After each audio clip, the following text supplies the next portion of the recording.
No, it's not just me. Hey. Oh, hang on, no, that.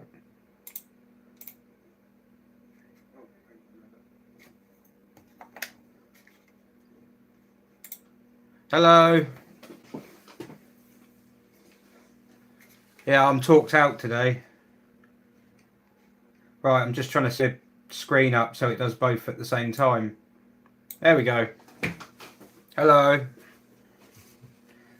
How is everyone? Pretend I care.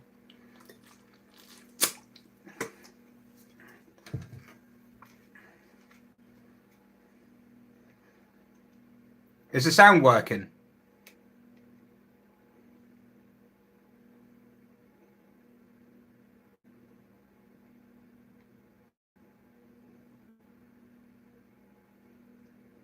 It is, right. Good. I never know these days.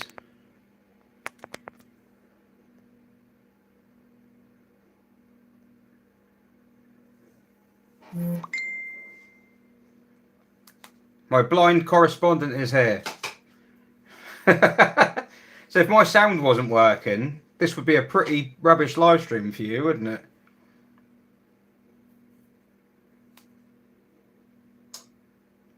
Flip Earth 1 has before Picasso in bits. He's changing the DMF. Fun. Hi from Great Yarmouth. I like Great Yarmouth. I'm probably one of the only people who does, but I quite like Great Yarmouth. Hello, Gray, the Floydian Circle. Is that right? Matthewson's auctions have an SM in. Yeah, I've heard of this. I don't know what Matthewson's auctions is, but is that the red SM with the number plate that ends in? It's like a 5-digit plate, I think. And apparently it runs, and it's 10 grand. So it's better value than mine, really, because it works. But I mean, I don't know if it hasn't run for a long time, I'd go careful with those valves. So hair is awesome. Hair just hasn't been cut or brushed or anything. It's just I wake up and then gravity does the rest. Hello, Comfortable Car Club. Am I right in thinking you used to own a Saab 9.3 as well? Yes.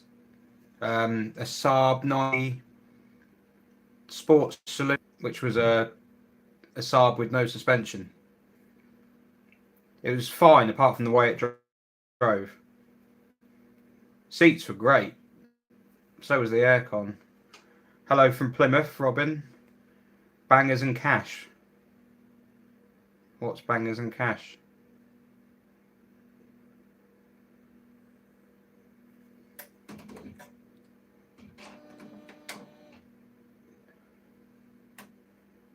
Yeah, you said it right and good. Expected no less from a man who can say... Can I say that?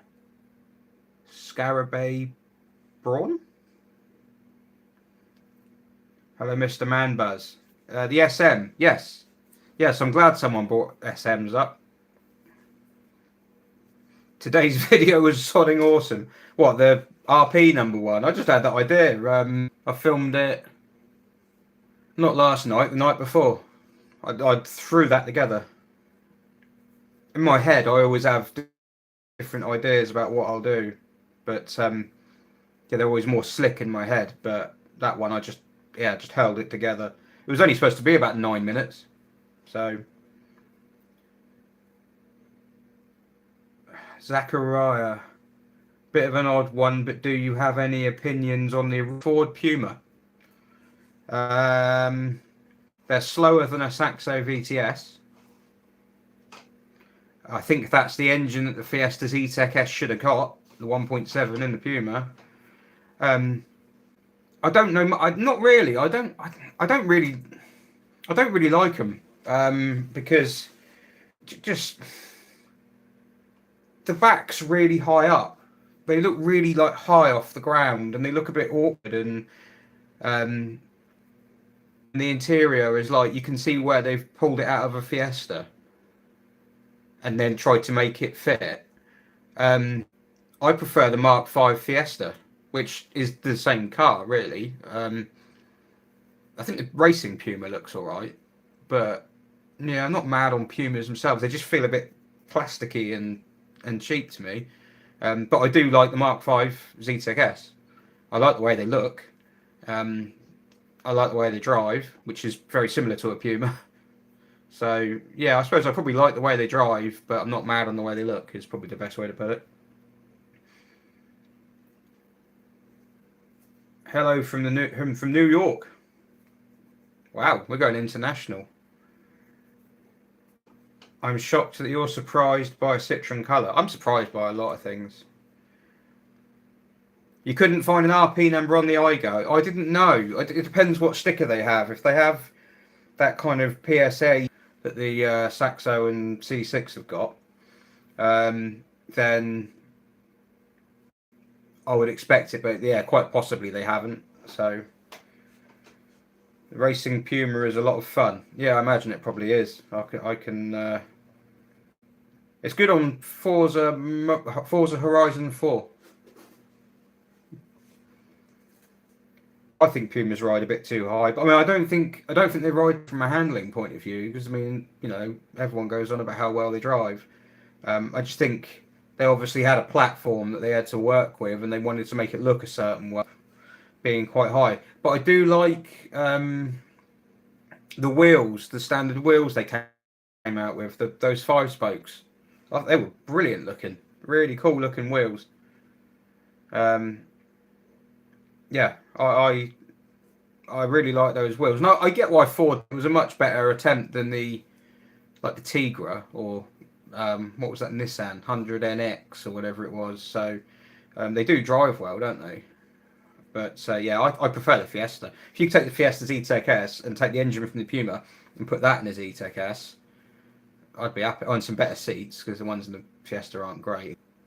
Multicoloured steering wheel. Yeah, I'd probably prefer this Fiesta to be honest. Whitelands here. Hello, Whitelands. Probably a long day like me. I haven't had a long day. I've done not a lot. I knew today would. I had a fill in this morning, so I took it easy. I did loads of tidying instead. Hubnut prefers standard Puma looks, but then I would, yeah, wouldn't you? MG ZS 180. That would be a good track car, and if I weren't trying to stupidly make one out of a Xantia Activa, that is probably what I'd make one out of. I had a ZS 180, and they are an absolute riot. It's a proper old school like hooligan. Like you just hurl it around. You know, back end out, tyre squealing, shredding rubber, driving like an absolute chav. But it suits the car. I know I really liked it and like the way they look. But I'm not mad on all the MGs, but yeah, I like the ZS. But the ride on the road, the ride was just awful, and it was quite juicy. I mean, it's a V6, but yeah, the ride was just unforgivable. So yeah, but I do really like a ZS 180. I'd happily drive another one.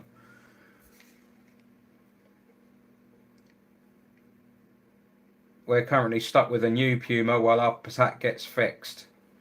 Is that like an SUV crossover thing? Ugh. I'm thinking about doing a hatred for SUVs video soon. It might divide people. But I have a hatred of SUVs. I have to see if the 306 Cabriolet has one. Yeah, it will. Yeah, it will. Have a good dig around your Mark 1B. If you've got the Mark 1BX, I think you said you had, grey, then your RP number already. Because I am Sad. I know your RP number. Alpine. Talk about Alpine.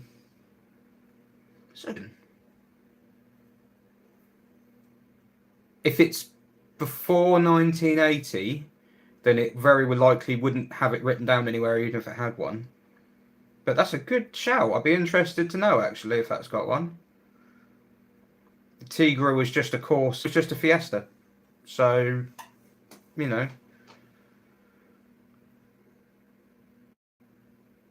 Although the Fiesta was good to start with, wasn't it? Whereas the Corsa was...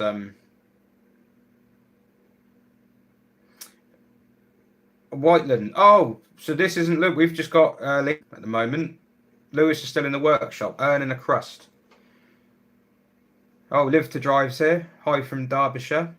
Enjoyed the build date video. Looking forward to more imp content as we own one.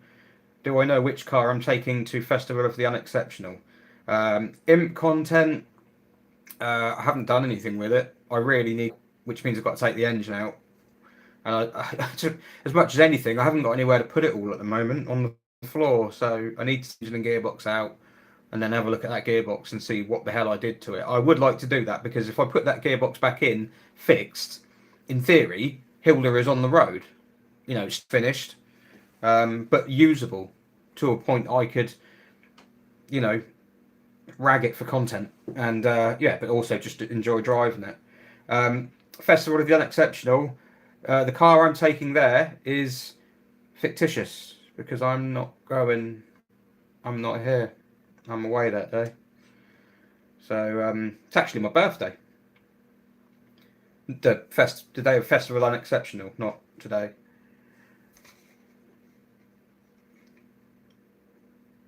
Now the chat's speeding up. I almost bought one, but the ZS have a habit of rusting and blowing head gaskets. I don't think they're that bad for rust, are they? Head gaskets on the K series, well, they're both K series. On the 4-cylinder, yeah. V6s aren't, apart from the very, very early K V6, all the ones with the plastic inlet manifolds aren't really known for gaskets. But yeah, I've had a 120 as well. We had an MG ZS 120 Atomics, which is the closest thing I've ever had to a touring car. BTCC. Well, I had a Mondeo ST200 once, so I suppose that counts. Maybe, kind of. Volvo's being a pig at the moment. Fuel lines. He talks to me about the fuel lines. He watched my fuel lines video and then fitted fuel lines to the Volvo and then came back and said, no, my fuel lines are soft. First gen Mini Cooper S would make a track car. Probably would. I've never driven a Cooper S. I don't really like those sort of minis. But yeah, I imagine they probably would. Nissan Juke, they're everywhere, aren't they? That said, hear me out. Don't unsubscribe just yet. At least the Nissan Juke's a bit different. At least that they're trying to do something. They're like, oh, we'll just make it look silly. You know, it's not boring, is it? And a lot of cars are boring, especially these days. So I kind of give them slightly less hatred for that.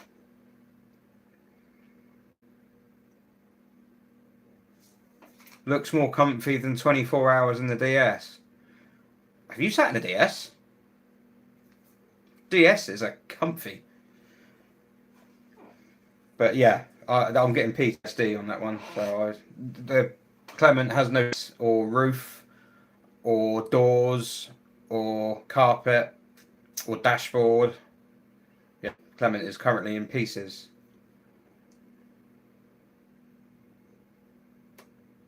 You don't think it would divide people much, Zachariah? Possibly not, but I don't want to like. The only thing I would say is like I don't want any. If I had people who watch this and have got SUVs, I wouldn't want them feeling like attacked because I know that's what people do these days, isn't it? If someone says something and they express an opinion or they have a laugh at something or they just tell you what they think, and other people who like just own a car like that, if I turn around and go, oh, I don't like Opel Mantas. I do like Opel Mantas, but if I turn around and go, oh, I hate Opel Mantas, then a lot of people would get upset. Where, it's not like you turn around going all Opel Manta owners are. You're not saying that. You're just saying you don't like the cars. So a hatred video for SUVs. It's not hatred of the owners. Well, some. No, some, but generally, yeah. It's just they're pointless cars. They're just completely pointless cars. Xantia V6 into the Imp.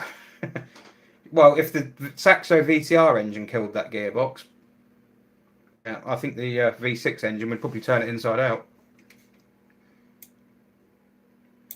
Is Scroff's DS still here? It's a D Special. It's not a DS, it's a D Special. Scroff here undergoing repairs. It's a customer's car. Because every time he buys a car, he then brings it to me. So I'm not going to go into it too much because I believe he was making noises about starting his own venture on here. And obviously the his D Special would be, a part of that. So not that he's copying me or anything, but that makes me a target of hate then.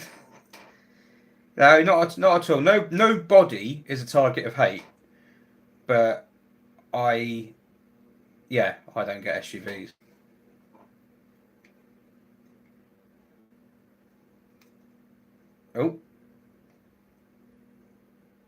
Oh God, chat's gone. Hello everyone. Hello Park Nest. Tibbs GTE. He was there on the warm-up chat I did. Needed here for a bit of car chatter. Been a bit of a day. Well, yeah, we've just basically been slagging off SUVs. I've admitted to feeling that Nissan Jukes are not as awful as you might think. They're still awful. They're just suddenly less awful. And I quite like MG ZS's. And I prefer Fiestas to Pumas. Yeah. Hello from the Netherlands, where they have a Xantia Activa called Roundabouts. Yeah. Yeah, I've had an Activa before. I had a silver one. So I've had fun and games, and I've driven one of my mates. I don't know if he's on it, but he's had a few, and he had one years ago when we were young. I mean, he would have been 19, 18, 19? No, 19. So we drove roads. It was quite impressive, to be fair. Always fancied an MG ZT26. I don't know. I'm not. I think the MG ZT is really good as like a diesel or just the V6. Because I don't know, I'd have to have a go in one, but that engine's quite boring because it's a real basic kind of cheap V8, which in a MG becomes less boring and whatnot. But yeah, I don't know. I'd have to be very interested. I mean, it's crazy they made it. It's absolutely bonkers that they even made the thing. So Hubnuts donated money. Why are you donating money? Clement Restoration Fund. Do you know I could get 2 exhaust gaskets for that? 2 exhaust manifold gaskets, so thank you very much. They're £4 each. They're £4 each on eBay, and it's buy it now or best offer. But the lowest best offer you can put in for anything is 99p. So I'm stuck in this difficult position because I don't want to pay the asking price if they're offering best offer, because then I'm a mug. But the best offer I can make is 1 penny less per gasket, saving me 4p, meaning that I'd be offering them £3.96, not £4, and that's going to make me look like a chump. So stuck. So I didn't buy any exhaust gaskets, which is stupid. That's the worst possible outcome. Is I ended up with nothing. Yeah. True, but it's not clever, ugly like the Multipa. Very true. The Nissan Juke is a pointless car because a Nissan Micra or Note or whatever would do the job better. So yeah, the Multipla does have a point. My daily is a Volvo XC90. Ooh, that's the Volvo XC90, and again, this is car opinions, not personal thing. That's one of the worst cars I've driven. Honestly, I hated it. It was so.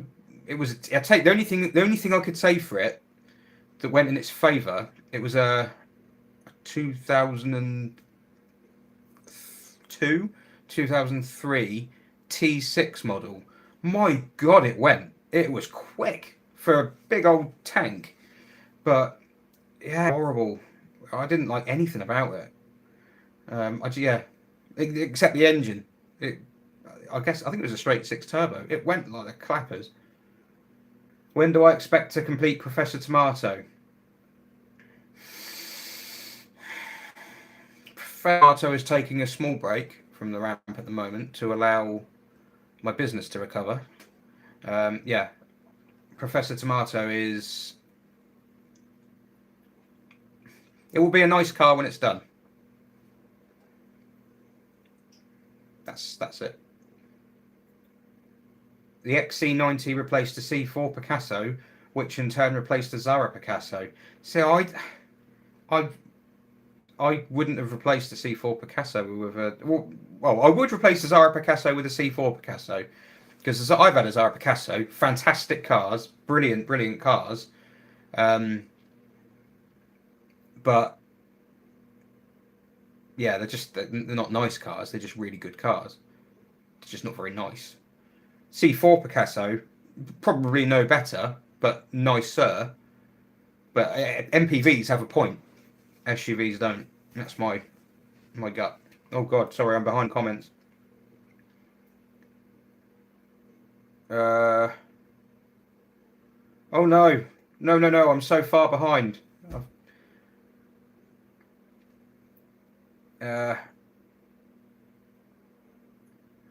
Grey Floydian Circles asking about fuel hoses. He's always been curious about the R numbers.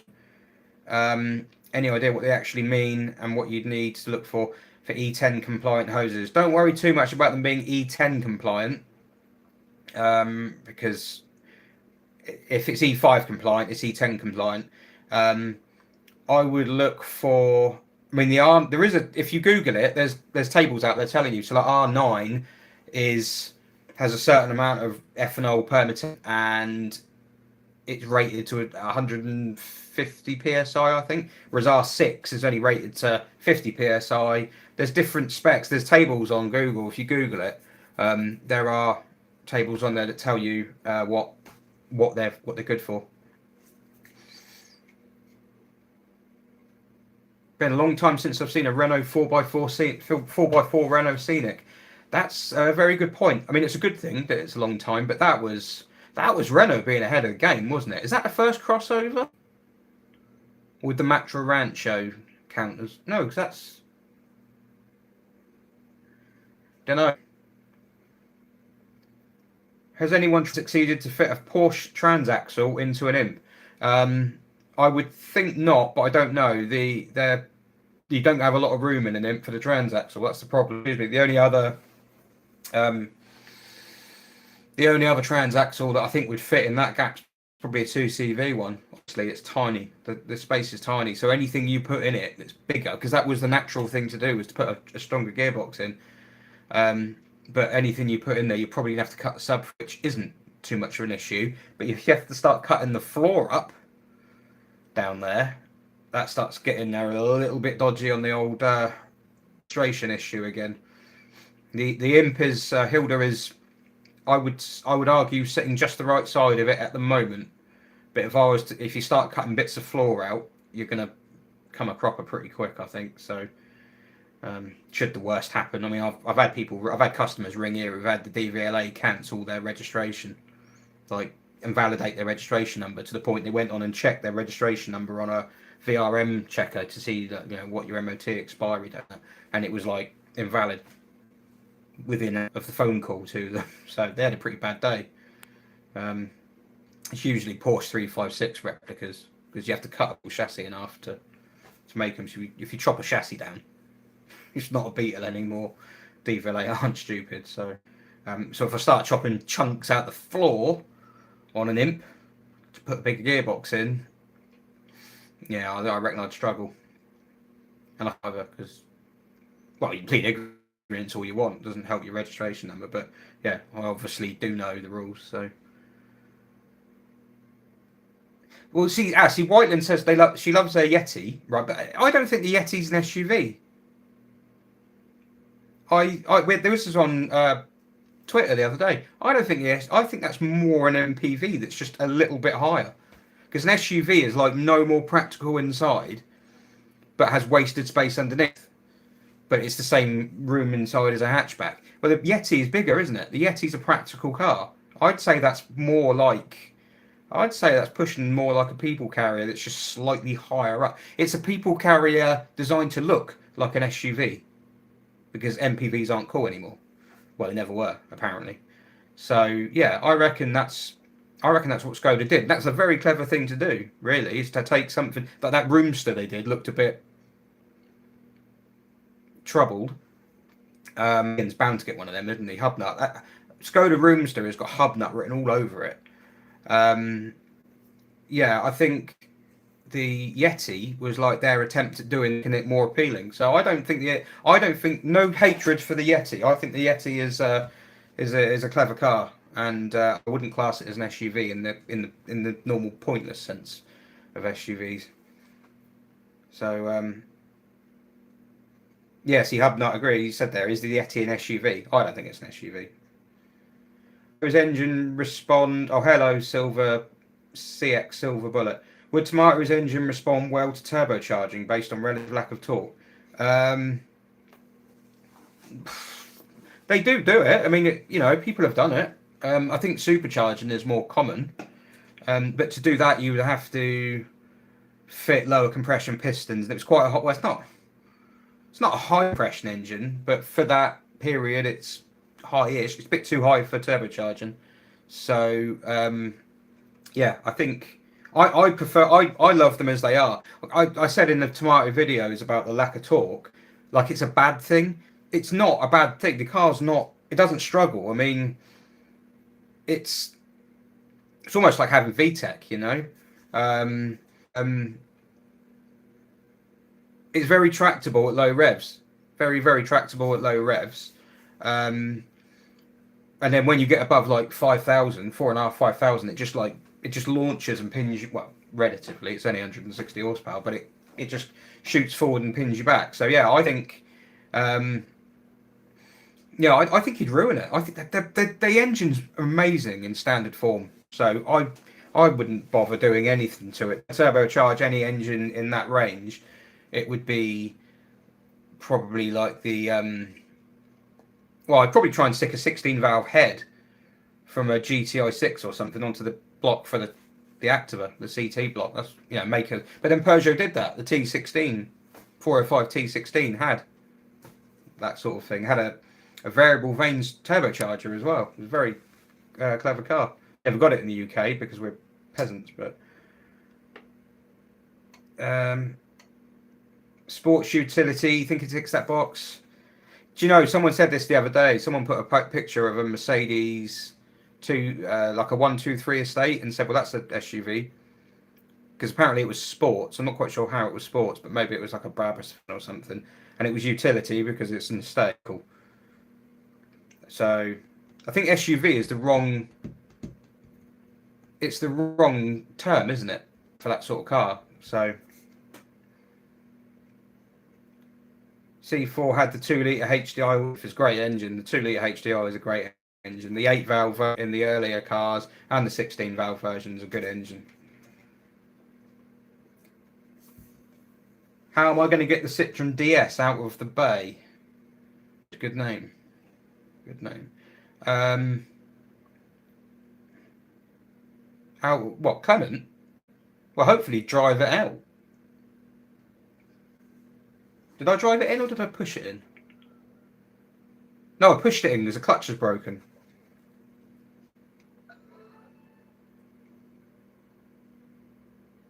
Hello, OT Kist. There's a Duke Nismo on my street. I do chuckle every time I walk past it. Yeah.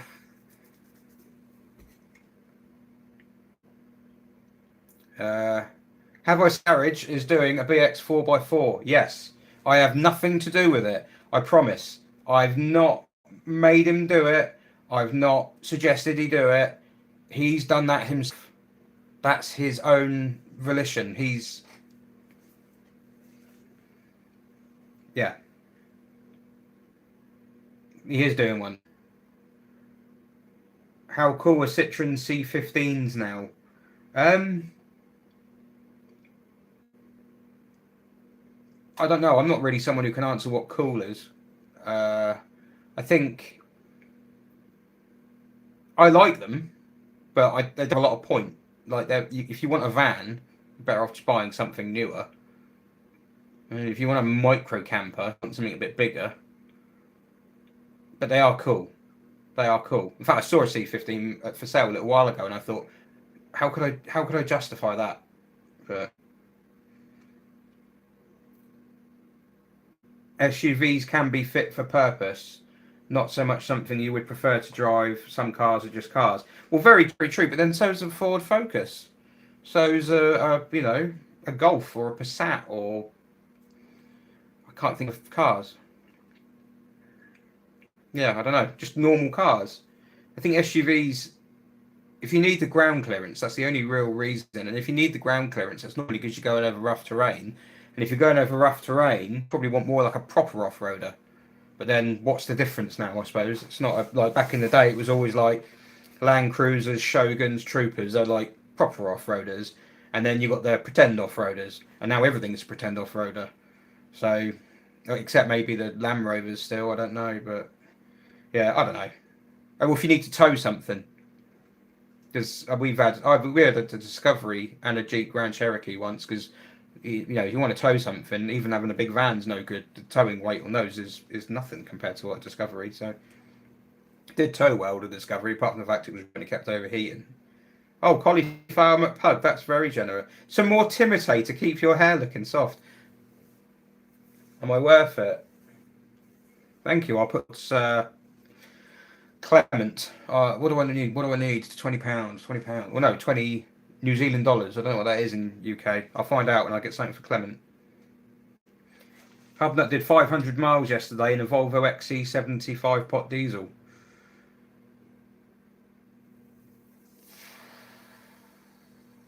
Um,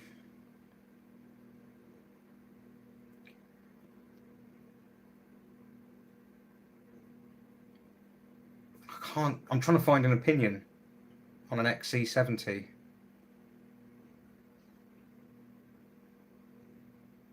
Aren't the prop shafts made of cheese with splines on them?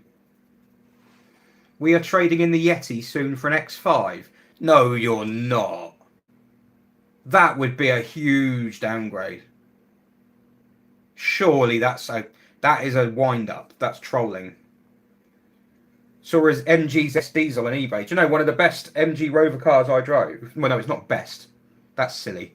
It probably wasn't a good car, but when I was young, I used to work selling MGs and Kias at a dealership. I worked there for 2 weeks before one of my ex-colleagues rang up and made lies up about me and got me. And he kept doing it for like so many jobs after that. It was absolutely tragic. And I know it was. And one of the cars we had there, Rover 45s were new at this point, because this would have been about 2002. So the MG range was brand new. So I was taking brand new MG ZSs and ZRs and things off car transporters. One of the there was an MG ZR 160 trophy blue.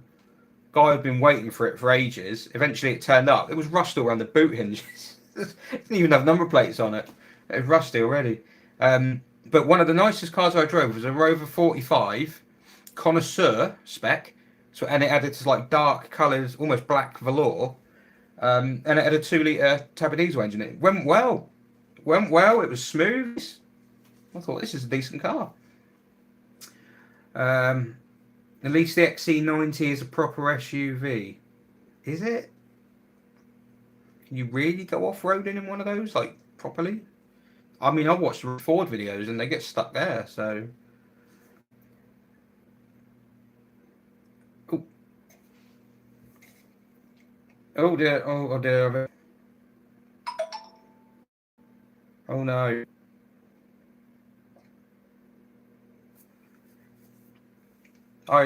Big Glennon. I read your video on RP numbers, was wondering what the number of my 05 would be, but after checking online, I could only find that Molehouse plant didn't bother. Really? Molehouse is the plant that my C4 was built, and that's the one that's near Switzerland, isn't it? It's on like the Swiss border. Yeah, possible, I suppose. We had there was a 205 in the other day. Oh God, I need to get back to him, Dean. Sorry, Dean. In the other day, and the one I had the bonkers video on, and that's got one on. I'm pretty sure that's got one on it somewhere. But Invisible Man has a 2002 V70 D5. Makes a lot more sense. Jeff, very kind, thank you, Jeff Longley. Clement replacement starter bolt fund. See, you joke. If that was an SM, that might buy one. I'm not joking. I have a Volvo saloon with a 5-pot petrol engine. Even does IKEA flat packs. No need for an SUV. I'm driving home in an MPV with a Volvo 5-pot petrol engine.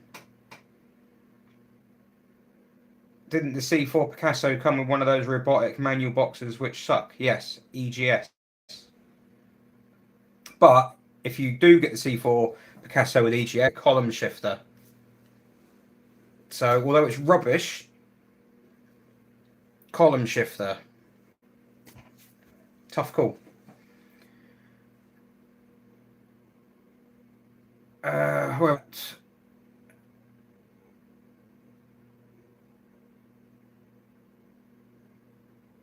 Oh God, I'm trying to keep up. Oh, I'm back on grey. So the R number is a complete spec. Awesome. Yes, the R number of fuel hose, yeah. Well, it's not quite as straight, but yes, the R number is basically what the hose is suitable for. Ask my branch manager at Euro Car Park. At the Euro, I work. Do you work at Euro Cars? I used to work for Euro Car Parts. Oh.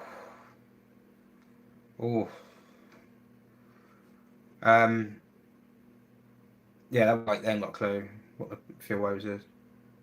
Foxhands Follies. He's here. What about the Renault unit they used in Lotus Europa? Well, I don't know about the Europa, but I'm guessing the box that went in, is it UN6? The one that went in like the older Renaults? Obviously not the UM1, which is the big one. Hey, Seaside's here. Hello, Seaside. Oh, you actually by the seaside? Is that why you're called Seaside Garage? Because I'm by the seaside, but... Well, no, I'm not by the seaside. I'm by the sea. I wouldn't call it the seaside. Hello, Mighty Cat Mods.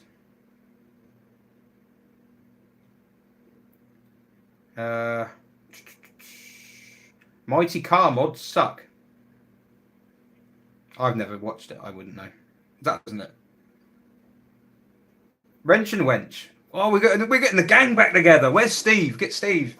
Someone go and get Steve. Is he probably in the middle of driving a train under the tunnel?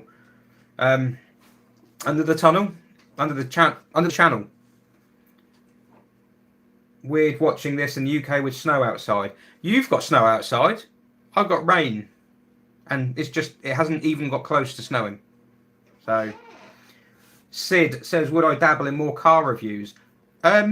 Yeah, I would, yeah. I mean, well, I don't know. I don't do things because of how well they do. The car review videos don't do as well. So I don't know if that's because I'm not very good at it, or I'm doing them in the wrong kind of way, or they're not the sort of cars that people want to... Because I was doing those POV ones, but I'm probably going to knock them on the head. I think you can't see as much of what's going on. Like, you don't need to have to see me, but if you can see, like, you can't see the whole interior. With the POVs, I wanted to do, like, to give people an experience of what it's like to drive the car.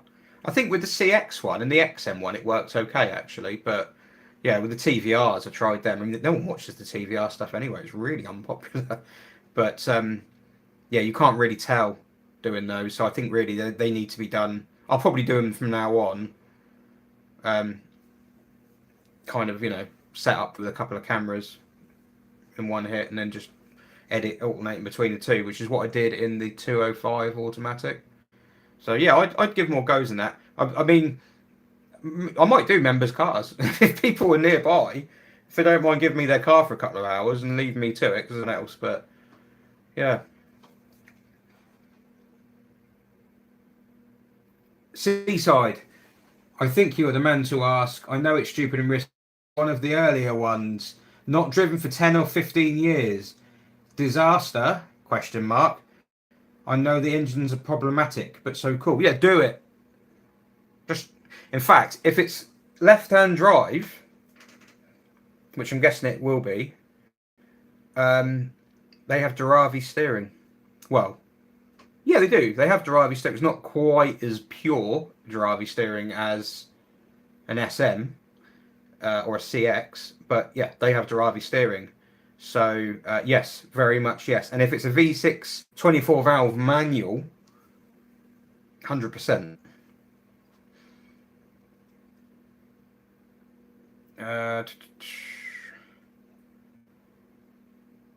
I've seen our C4 class as an SUV. See, I don't mind the C4 Cactus. I quite like the C4 Cactus. I don't think I'd have one because the engines, they're all rubbish. Because they've all got the the 1.2 shreds cam belts for fun, and the 1.6 diesels eat turbos for fun. So, time to hydrate. Where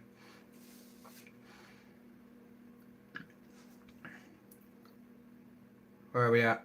All hydropneumatic Citroens are cool and it should be made illegal to dislike. Can I just say Mark 1 and 2 C5s?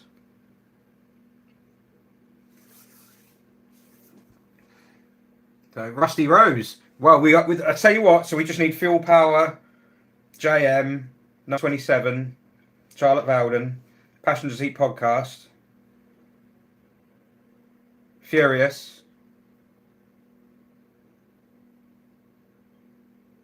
Steve.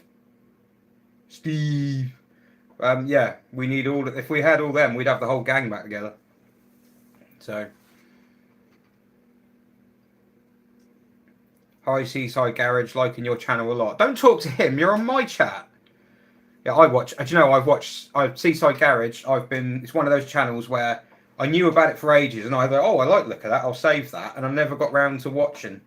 Binged loads of stuff, mostly the BX, but I've been doing the Lada as well, the Lada Neva. We're following the distributor issues there.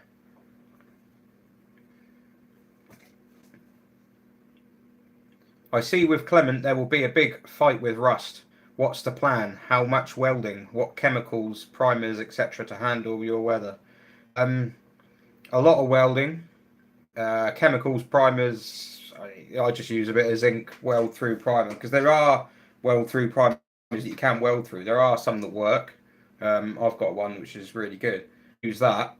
I'm not going to go crazy. I mean, at the end of the day, all the bits that need welding, painted like the name of the car is black. It's like gloss black. Well, it's satin black, but I'm going to do it in gloss. So yeah, you can just layer it up. I'll just use coach enamel or something and absolutely layer it up. And then when the roof goes on, I'll bond it as well and seal it. Because part of the reason I think the roof's rust is the roof moves around on the rubber seal and there's grit underneath it and it just scratches the coating away. So I'm just going to bond it down. It ain't coming off again. And it won't be water. It'll be watertight as well. So the weather's not that bad here. Honestly, it's not. I mean, where I live, it rains a bit, but I'm on the sea and it's fine. I'm quite far south. I'm further south than a lot of France. So, well, some of France. What's all this then? Says Shane. Trying to think of something funny to say. Can't. Got too many comments to go. Nothing to see here. Nothing to see here. That's it. I think Clarkson said the Golf is the only car we'll ever need. Possibly so. I don't think that's quite true because the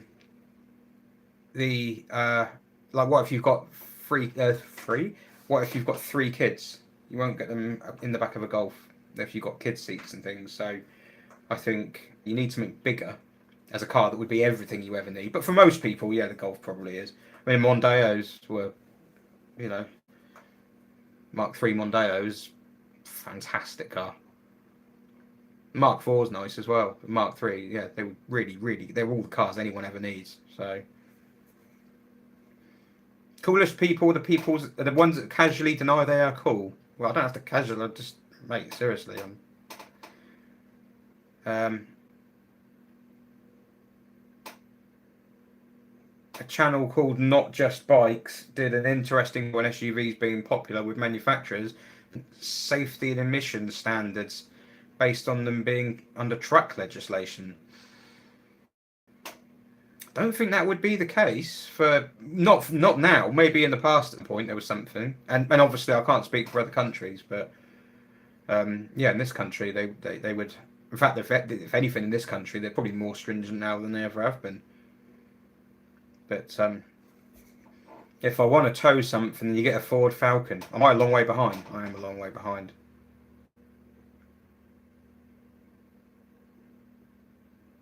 I'm gonna skip a little bit. I'm sorry if I skip you. God, I'm so far behind. It's on the top chat thing.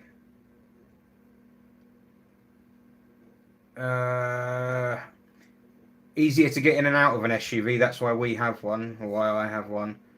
You know, it's that there is that because they've stopped making people carriers. So if you want something where the seat is higher up, you're kind of stuck now.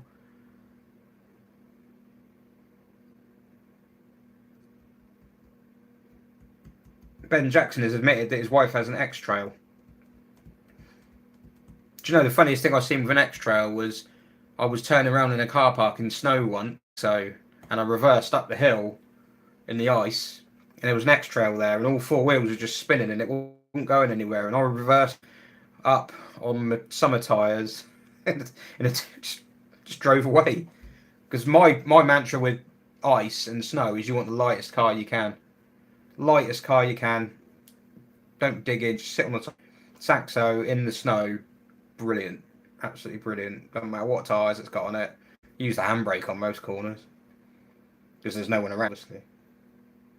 Would I take the C6 through Rufford Ford? Interesting story, Sid3300. I was going to take the Mark 1 BX to Rufford Ford, but they closed it. So I was going to do it because I thought, I need some subscribers. I need some views. So yeah, I was going to take that through it, and I was hoping it would be high because obviously I can jack the suspension up. But I wouldn't take the C6 through it because if it wrong, where the air intake on the C6 is quite low, whereas the BX, well, on the BX I can decide where it is. I can cheat a little bit, but yeah, it would have gone through it. Would have been fine. It's a long way away though. Mighty Cat Mods has been to Mulhouse. That was Bart's mate, wasn't it? Oh no, that was Millhouse. Your Project Binky should be to forget the track car and make a Citroen XM Activa V6. There's a lot to unpack there. Do you know Citroen started playing with the concept of nearly zero roll suspension with the DS, and it would have been it was pre-facelift, so it would have been, I think it was early 60s, I'm pretty like 63, 64. They were doing tests with a DS that didn't roll. And it wouldn't be computer controlled or computer like an Activa is. But yeah, it would have just been all valves and things. I mean, God knows how complicated that was. But any Gran Turismo fans here? You were over the moon when they added the DS1 to the game recently. My mate texted me to show me that, and I'm a Forza man. I was Gran Turismo, but I went over to go.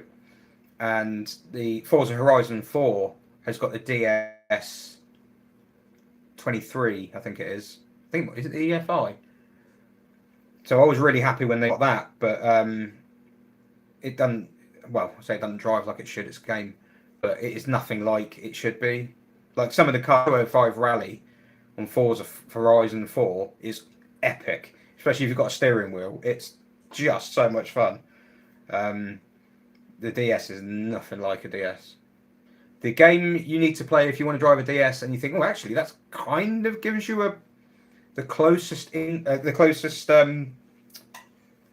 feeling of a DS on a game is Dirt Rally, Dirt 2. You can have a Mini, a DS, or it's either a Mark II Escort or a Fulvia. And I love a Fulvia, but obviously a DS is a DS, so that's the best game too, because it actually leans and it kind of does it like slowly, and the steering kind of reacts like they do in real life, and it rides bumps. It's got real soft suspension and it rides the bumps, so yeah. David asks, what's happening with Vecchi? Nothing, I'm afraid. It has, yeah, rusting. Do I like any SUV, says Lewis Tyson.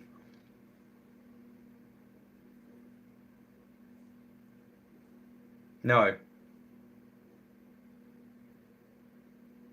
No, deaf to them all. I'm customer service supervisor at Eurocar Parts.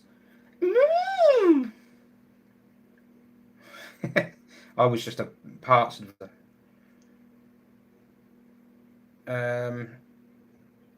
Seaside Garage is 100 metres from the seaside. Wow, you're closer than me. Oh, we've got to try sending parts to each other in a bottle. I'm sure it'll work. So we need to figure out what way does the current go. What country are you in? Are you Netherlands? You sound Netherlands or Danish or something like that. I'm awful with accents, but there must be a state that a position when the moon is in, that you can put a car part in a bottle and put it in the sea, and it will arrive at my place, and like vice versa, I'll do it to you. Oh, he's in Denmark. Yeah, okay. Denmark or Finland, the place. No, it's Finland, the crazy place where they do crazy things in cars. Yeah, there's a nutter in Finland with a BX 4x4 estate, and he had a bit of 16 valve engine in it, and he used to rag it around on the snow, and it had a high top roof on it, which was a tax avoidance thing apparently. What I meant about the 205 is that they didn't bother putting it on the car. Yeah, sorry, I'm so far behind it. If you go on Service Box, if the car was built after June 89, it should be under the not specifications. What do they call it? No, I can't remember. But it's a third option down, so it should give it to you. It won't give you any parts lookups or anything like that, but yeah, it should give it to you. If it's not in the service book either, well, no, I suppose if it's not on the car, they'd have known it, would they? Lords Brewing Co. says, hi, how are you? I love the videos. Thank you, Lords. I'm fine. Survive morning, so. TVR is like driving a 2.7 HDI. Tons of problems, hard and expensive to fix. No, not at all. Some. Speed 6. Yeah. Speed 6 is, for me, no. Too much of a grenade.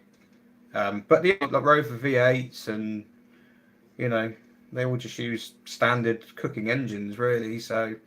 the 2.7 HDI, the C6 engine, you drive that one day, this car is just going to kill me. Not physically, literally, but one day that engine is just going to unalive itself. It's just going to grenade.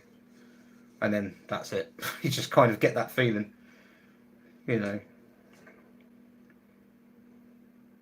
I love the fact you're not frightened of French cars. They shouldn't be. You just need to think like the French. That's not being like silly. there's a lot of sense in what they do, a hell of a lot of sense. Work on so many different cars from so many different manufacturers and things. You do, you get a feel for it, and there's a lot of sense. There's some really stupid too, but there's a lot of sense in the PSA stuff, especially. Some of it is very, very, very clever engineering.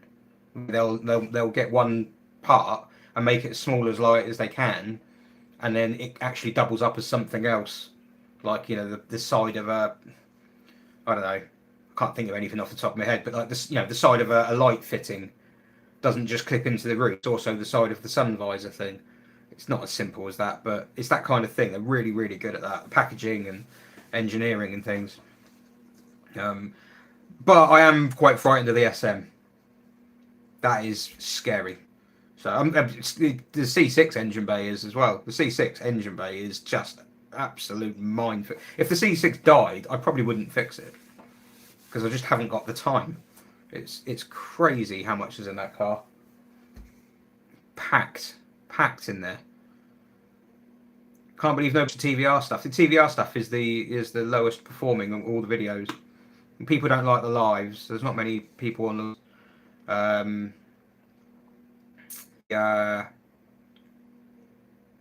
TVR. Yeah, TVR is the lowest. I've done some spreadsheets, and I can tell you I have done some formulas, and I can tell you what the most popular car on the channel is, and what the most popular videos are, and things like that. And which cars bring in the most views, which one bring in the most likes on an average across all the videos, because I like the spreadsheet, so I figured it out. It's a manual 24 Seaside. Do it. Seriously, do it.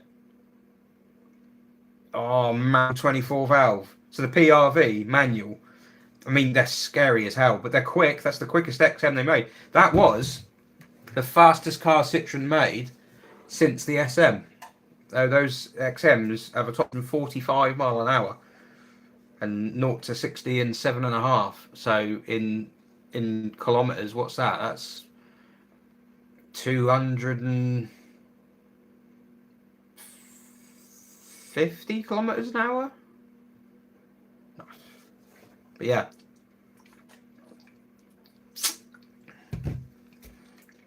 Yeah, do it. I love an XM V6 24 valve. And they're 90-degree V6s. They sound more like an SM than a normal V6 engine. Lord's Brewing Co. says he has a C4 Coupe VTS Coupe. I also had one of these. It features briefly in my first C6 video, and I only got rid of it because I got a C6. I quite liked it. Mate owns it now. 180 petrol. It wasn't fast, to be honest, but the engine was revvy and it was willing. It was a bit of a half-finished car, really. Like the gearbox and things were out of a 206, and it was like 5 gears. It was geared for a 206. The engine wasn't really suited to the car, but I really liked it. I really, really liked the car. If you thought of it as like a sort of coupe alternative, as opposed to a 3-door hatchback or a hot hatch, because it wasn't hot. But yeah, I liked it. It was very comfortable. Really, really good seats. The ride wasn't great, but the seats were amazing. Had some cool toys in it. It always smelt nice inside. So, a message is held for review. No, why the Mark II? I'm sure we can show that. Well, do you mean the Mark II C5? Well, when I say Mark II, I mean the facelift of the Mark I. I don't mean the Germanic one. I didn't like for ages because they tried to market it as something it wasn't. It's to sell out, really. I now can see they're quite good-looking cars, especially the Estates. It's not many cars where the Estate looks better than the hatch or saloon, but I think the C5 X7, yeah, maybe. The facelift is a good-looking car. Do you think? It's marginally less bad, but the Xantia is just so much better looking. Have a real life brewery in the chat. Are you really a real life brewery? Very nice. What's my opinion on Johnny Smith's Type R Allegro? I don't really know much about it. I watched one video. The problem is when I watch videos when people start, every single time my head goes, "Oh, how are you going to do that and keep that legal?" So I stop watching them because otherwise I just get like, because I get this horrible thing. I have so many people ring me up and they'll be like, "I've got one guy rang me. I've got this BMW. I've converted it to a pickup."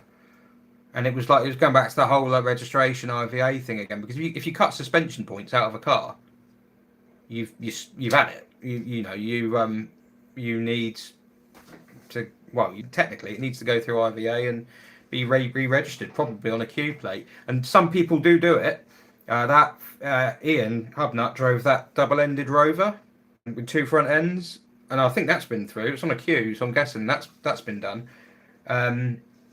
So yeah, I don't like, because I get so many people ring me here, yes, and they've done something to their car and they're in all sorts of trouble because they've been found out, and it's just this awful, like, you're on the phone for ages and ages, and I'm just like, why didn't you just look it up before you did it? Well, before you went chopping your car up, why didn't you read the rules just in case? Because that's a pretty big thing to do.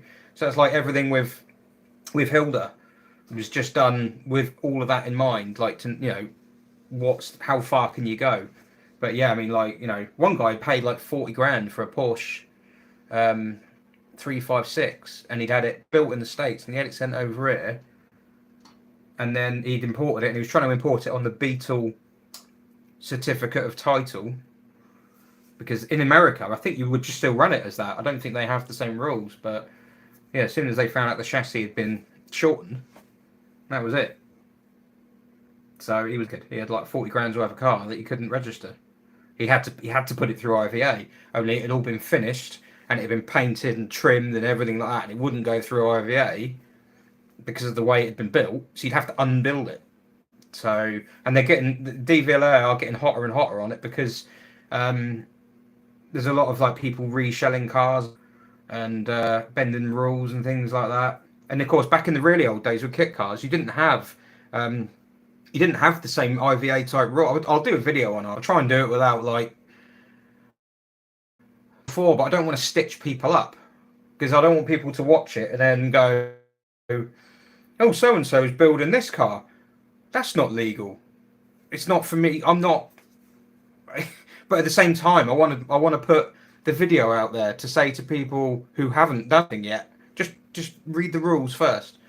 Because back in the day, like in the old days, if you chopped a Beetle up, say you were making a Porsche 356 replica, you chop the chassis, make the replica, blah blah blah. The rule was you get it to an MOT, put it through an MOT. I think you needed like maybe a letter to confirm it is what you say it is, and change the details on the V5. Done. That's it. And if you did that, and your V5 says, it doesn't say Beetle anymore, it says whatever, Ripsnort or Porsche, then that would be legit now, because it was done before all the regulations came out.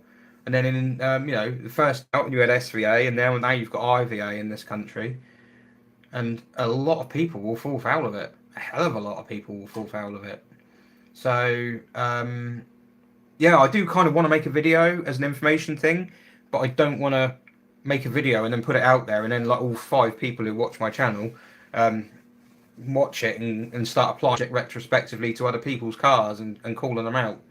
I've messaged a few YouTubers and just said, I don't know if you're aware, but what you've done is not actually, like, maybe you knew, I don't know. If you know and you're like, screw it, I'll chance it, fine. But it's just a not knowing thing. So yeah.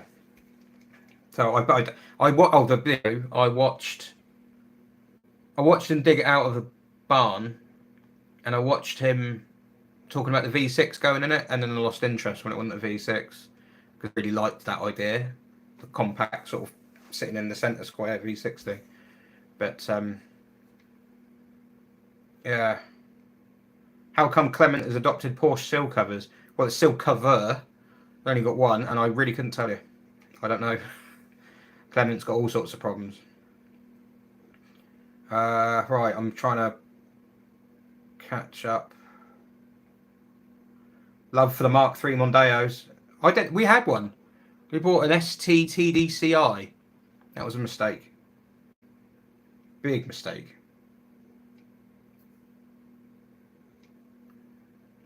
Should have got petrol. The injectors are made of cheap, or the fuel pumps.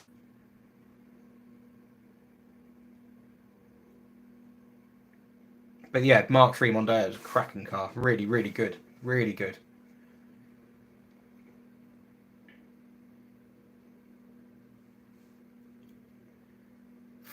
Was it Grey, the Freudian circle? Can't wait to see how Clement ends up. Well, hopefully it's in one piece and not in a dustbin. If I can keep the ratty look, it would be so cool. I can. It's easier to keep that than it is to get it looking right. I mean, the problem with the ratty look is I don't know. I've got to go against all my like natural instincts. So, like, you know, you look at a hole and you think, well, I need to cut that out and get that back to good metal and blah blah blah. Well, with Clement, sorry, I'm going for some healthy sustenance. With Clement, you don't. You just like rivet a panel over it. And I can't get my head around that. See you later, Arky's 70. He's gone already. I mean, I'm so far behind. Why don't I have any more Citrus C6 videos or updates? I will have. But I use it as a daily use. I will do more. Am I buying that white Valva? There's a white BX16 valve gone up for sale. No. But I think other people have tried to, and there's issues with that one. I don't think all is quite what it seems on that. It looks very cheap, so. But I added it to the list. You had a Peugeot 306 with a V6 in it? Did you? Nice. What car do you most regret selling? Mine was a Volvo 850R Saloon.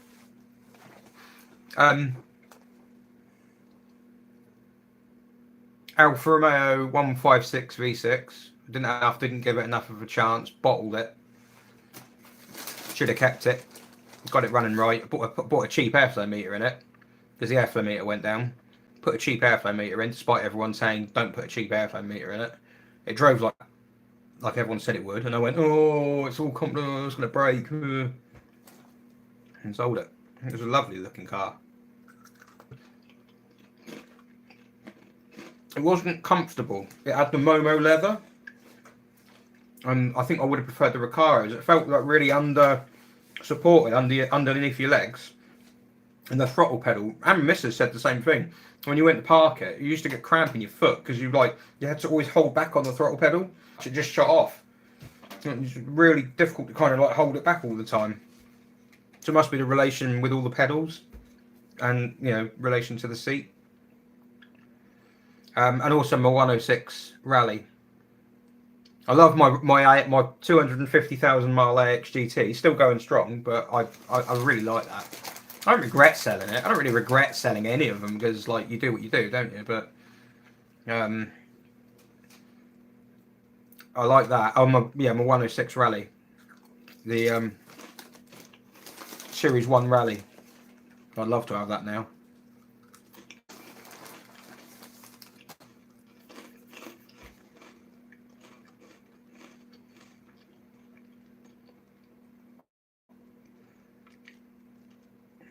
Panda 4x4. Yeah.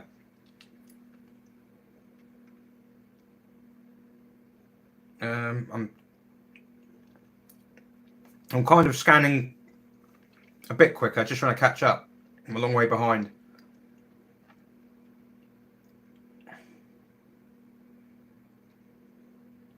My mate did all the engine sounds for the Dirt Rally games, really? What did he go? He's really good. Denmark.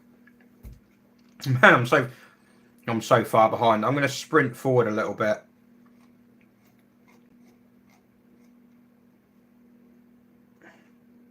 Ah, here we go.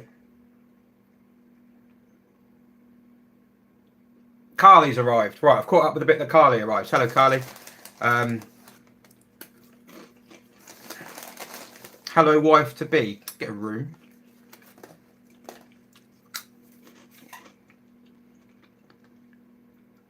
She's gone adventuring again. You need to control your woman, Ian. Don't let her out. Steve.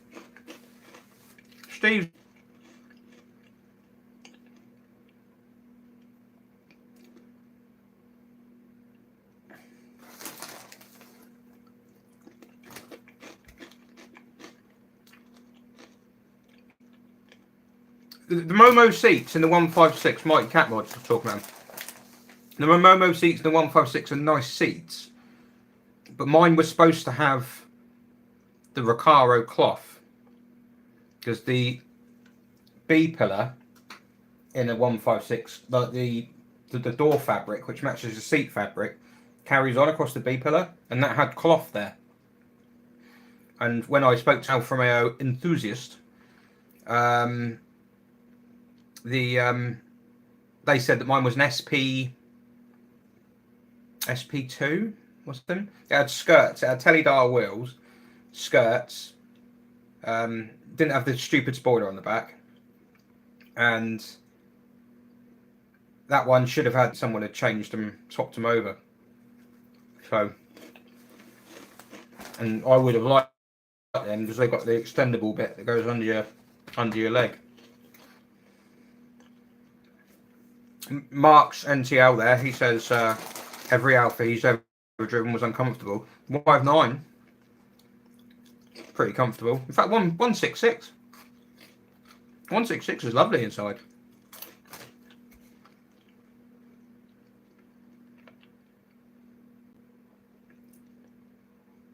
Oh. Simon Brannigan, am I a big Alpine fan? Howard's Way type stuff. Howard's, that was filmed around here, wasn't it? Howard's Way. Yeah. I wouldn't say, I'm not a big fan, but I do like them. Folano, here in Brazil, you can't even replace the engine of a car if you can't provide legal documents of where you got the engine, and you have to register the engine serial number with their version of DVLA. It's going that way here. They're starting to ask more and more questions. When I did the engine conversion in the Saxo we've got, I put a VTS engine in it. It was a VTR, but I put a 16 valve VTS engine in, and you just, the CC is the same, so you just tell them the engine number, and they didn't question it. And then when we did the imp, they wanted a letter, what do they call it? Some form of like headed letter to basically confirm that it is what we're saying it is. So the imp, because the imp's legit, if you look up the imp, it's CC, everything. In fact, if you go on how many left, there's only one imp with 1600 CC, and that's Hilda. And they wanted a letter with that one to confirm that this engine was what we said it was, and this is the right CC and everything. And then more recently, it's getting harder and harder. Like I mean, I've got a car here that's just been, just finally got registered, but 2 attempts. It's an import. 2 attempts to get it registered, and they've been sending people out to inspect it. So they're getting stricter. In the UK, we have it easy, and that's kind of a little bit why I get a little bit ratty about people skirting doing it properly, because it's like we have it easy, we have it good here. We've got a lot of freedom. Yeah, there's some stupid rules you've got to jump through, but in Europe, Brazil's not the only one. In Europe, there are some countries you just can't modify the car at all. We have freedom over here, and I think people need to respect it a bit more. That's just my view. Because if you don't use it, you lose it, and they could quite easily pull the plug. The reason they don't is because things like ambulances, trailers, farm machinery, some grey imports. There's all sorts of different types of machinery that we use on the road over here that get registered. They're not type approved, so they have to go through IVA. But yeah, use it, lose it.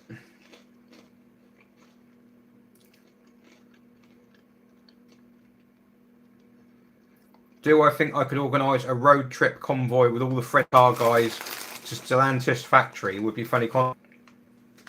No promises on this. Something might be happening. Like Top Gear road trip style. Potentially involving Clement, but we'll see.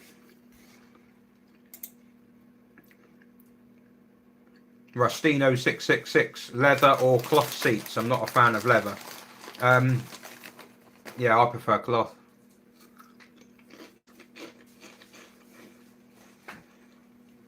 But not many C6s have cloth, so. Looking at a... Ooh.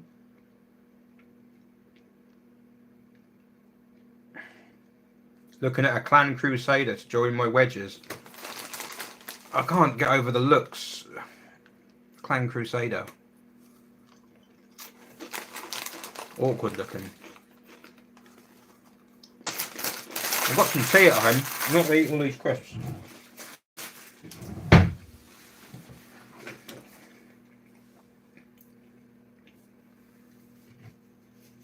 Everyone's slagging off Alfa Romeos. I'm going to skip all that. I'm not having that.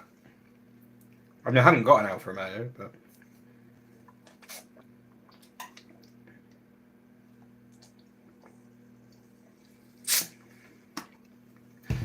Lewis Tyson, what is your favourite current production? Couldn't tell you. Do they still make the... I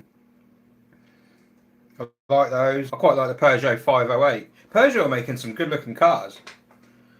They're on it. Oh, and so are like Hyen. They're doing some quite good stuff. I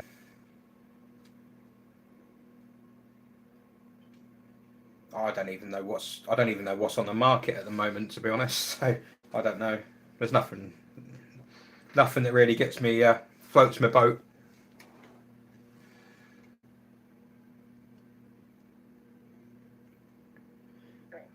Would I do a live stream with Mr. Hubnut? The problem with doing a live stream with Mr. Hubnut is he lives in the arse end of nowhere, and he lives in a whole other country. So yeah, I'd do one. Might do one day. He was supposed to be coming down. He very kindly offered to come down when I did the 24-hour. He was due to come down, but he had something else come up, and so he did the morning shift online instead. So yeah, he was definitely up for doing something like that. Upnut. Call it Upnut. Oh, people are slagging off Alphas. Last Alpha I drove was a 33, unique handling, nosedive under braking, then body roll on turning, and it handled like it was on rails. You just had to let it settle. That's a really, really good way of describing it. And my mate had an Alpha said, and it was the same thing. The body roll was comical, but it gripped. It just hung on. I mean, if you hit a bump, you'd be screwed. But on a smooth corner, twisty road, yeah, it was like it was on rails. It was like the opposite of the APT. Oh, Dave Smith has sent money for the beard. £5 for the beard. This is laziness. This is a look. But thank you very much. It's very kind. Did I ever buy a grey import back in the day? No. I've I like Japanese cars. I've had Japanese cars, but they're all so I would quite like to get back into the Japanese thing. When we get more SM content, The problem with the SM at the moment is that recently I've discovered, having had to have one of the cars here that also came from America registered, and having to have it inspected, it turns out that if the car is partially disassembled, that does down well with the inspection, especially if you can't run it.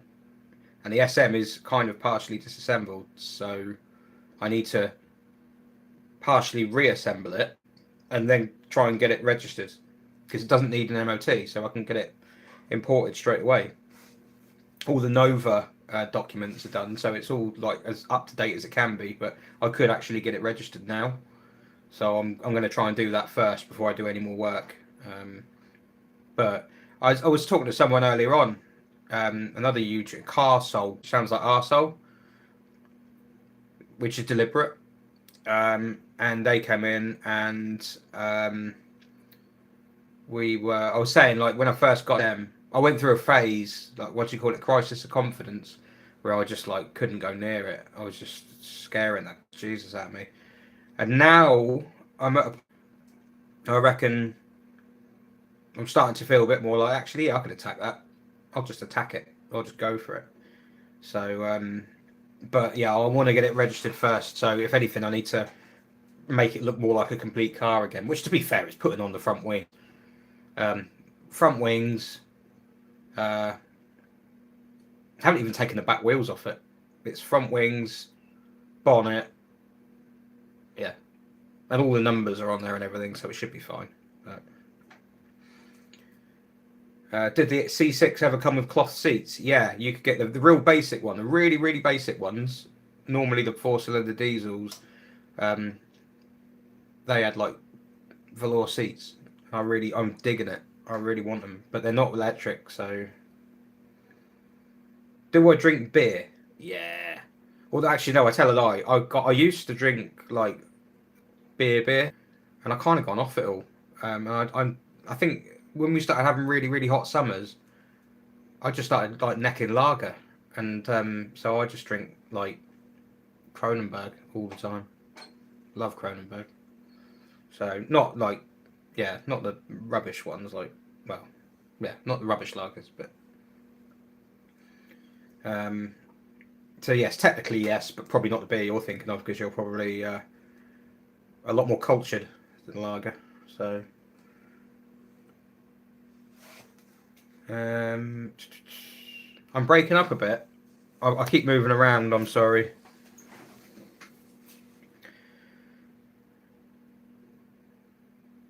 If you want to see how difficult it can be to register something in Australia, I moved mouse and it all just goes. Check out Mighty Car Mods Datsun 240Z. Modifications have to be signed off by an approved engineer.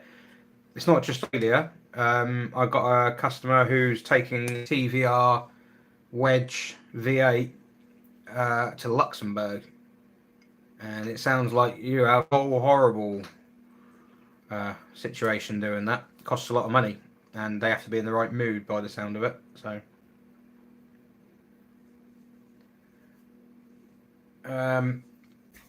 Oh, Carly's off again.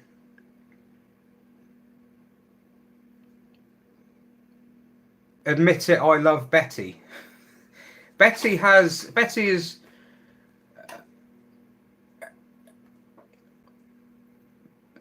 a car.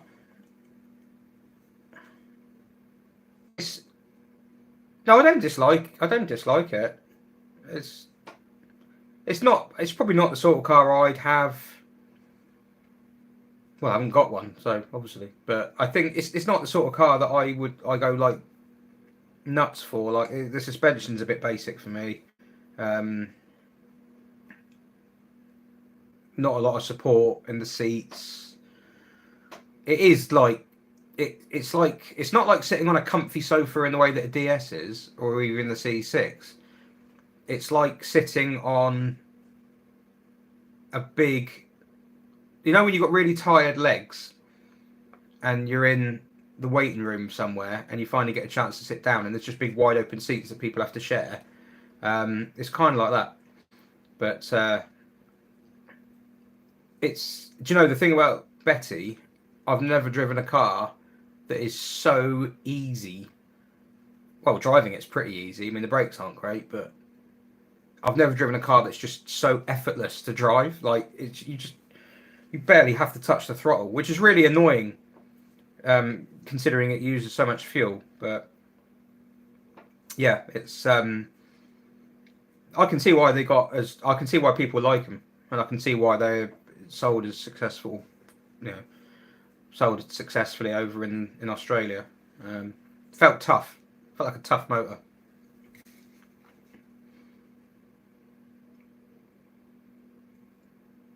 Current Peugeots are awesome. Yes, although there's a new, they've done like a V way again, like a, is it 408? No, it looked awful.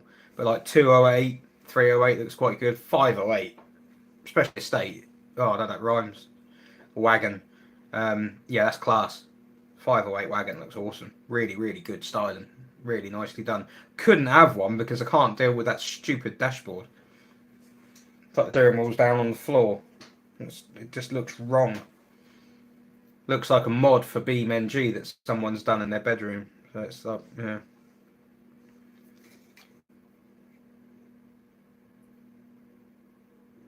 Maybe I'll pop in for your next 24-hour live stream, says Hubnut.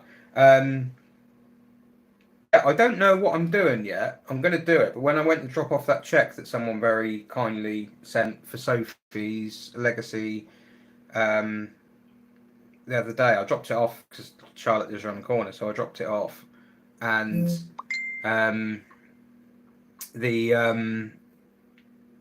she had some really out there ideas about what I could do. So I thought, actually, yeah. So I don't know. It involved travelling around, but yeah, we'll see. But yeah, it may just do the same thing again. To be honest, it went so well. I'm almost thinking like I'd be stupid not to just do the same thing again. But you've got to do it like you've got to go a bit more, haven't you? You've got to do a bit more than you did before. So I'd have to do 24.1 hours. But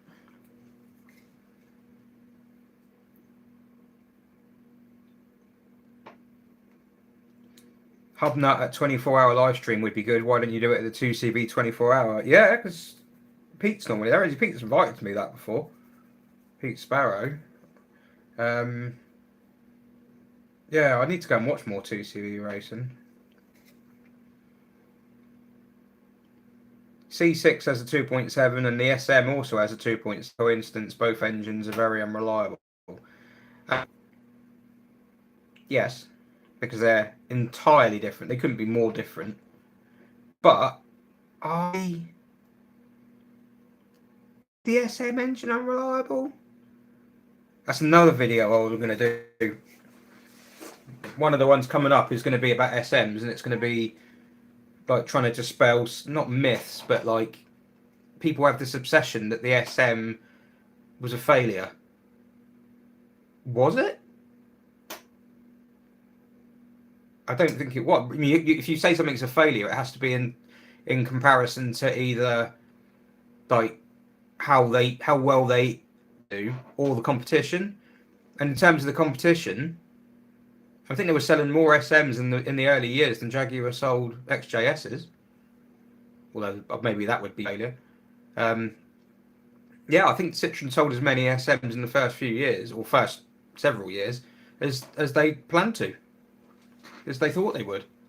So, and it wasn't the gas crisis that killed the SM off. It was Peugeot, really. But that Peugeot only came about because of the whole co-motor rotary engine thing. It wasn't. Yeah. Why would a gas crisis kill off the SM for Citroen, who were selling a handful of them every year, and they sold 2CVs, Dianes, Amis, GS. They basically specialised in economy cars that would now be selling more of because of the gas crisis. So why would the SM, which they didn't tell many of anyway, bankrupt them because they couldn't sell it anymore because of a gas crisis? Doesn't make sense. So, I'm going to I'll probably do an SM video where I'm going to stick up for it and be like, right, hang on, they're not that bad. And apparently the engines, you get the timing change, the weak spot, and obviously the sodium valves on cars that haven't been used for a while. Get the timing chains sorted. They're actually quite tough, as I've been told by all the specialists. So, yeah. Would I like to buy your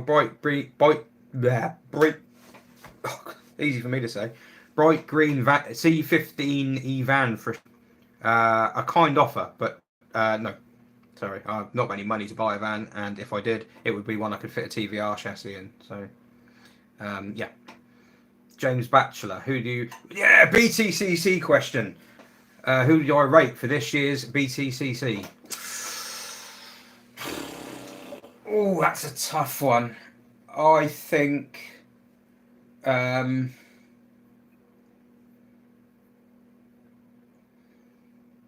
is a tough one. I'm going to be really boring.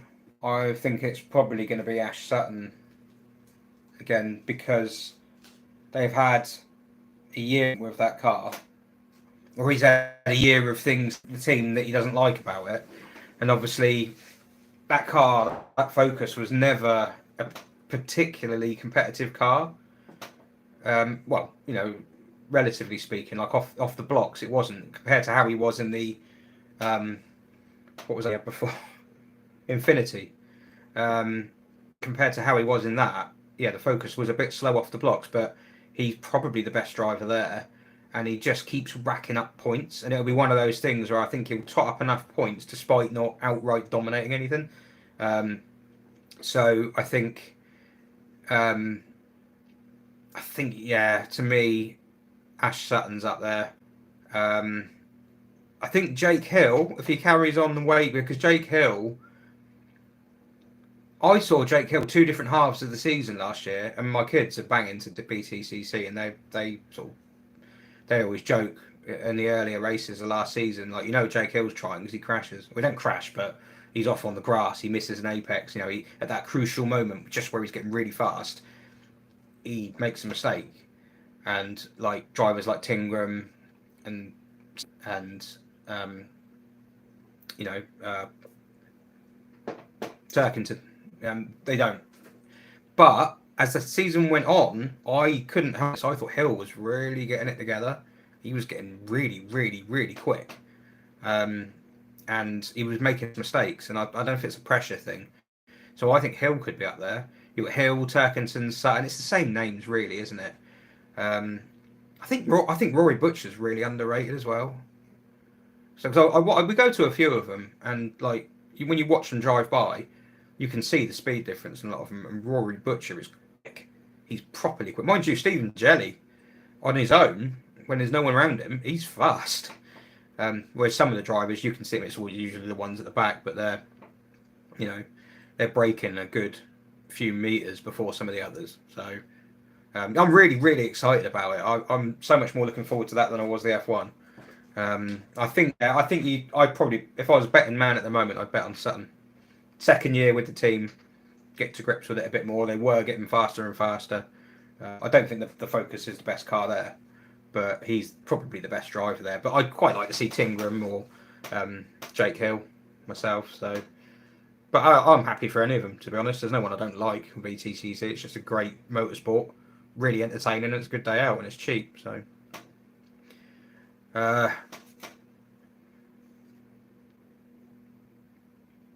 Wonder if they'll do a DS version of the AMI. Yeah.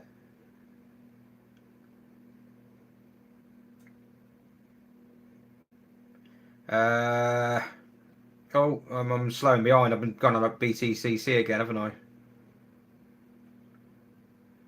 We started talking about BTCC.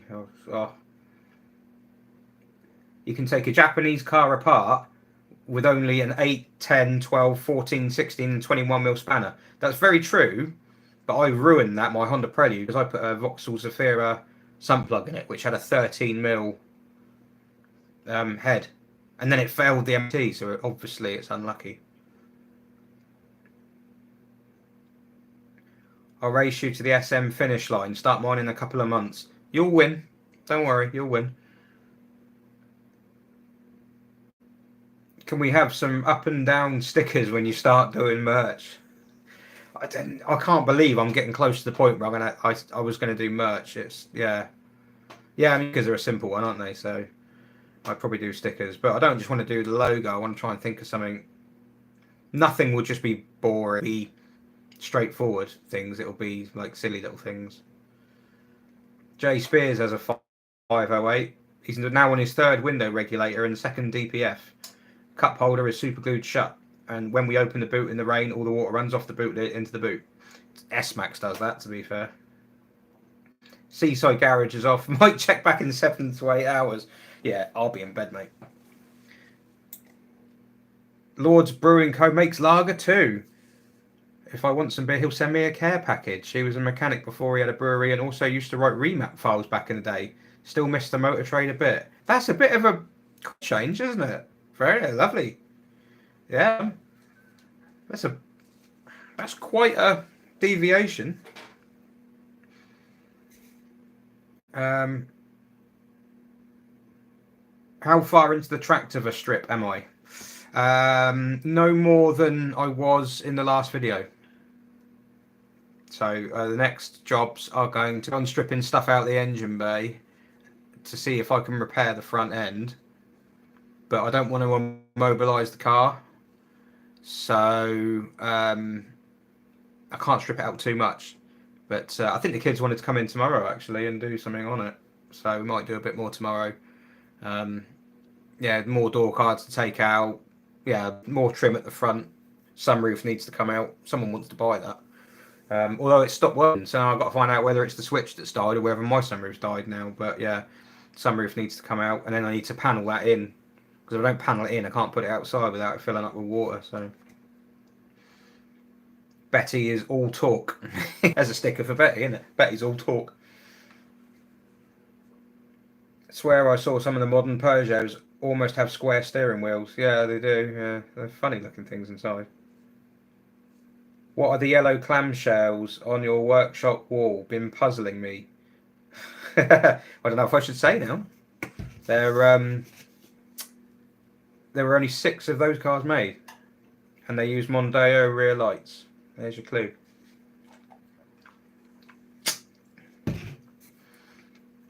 How about your version of a sensible... A what? A singer... I don't know what you mean, sorry. A singeress? Could you elaborate? I reckon I should have a go in Ian's 2CV. Well, I can't just walk up to someone and like demand they let me drive their car. I've never driven a 2CV. I haven't. I've never driven a 2CV. The SM is a failure in terms of sales because it didn't sell that much, but quality, it's the best one in my opinion.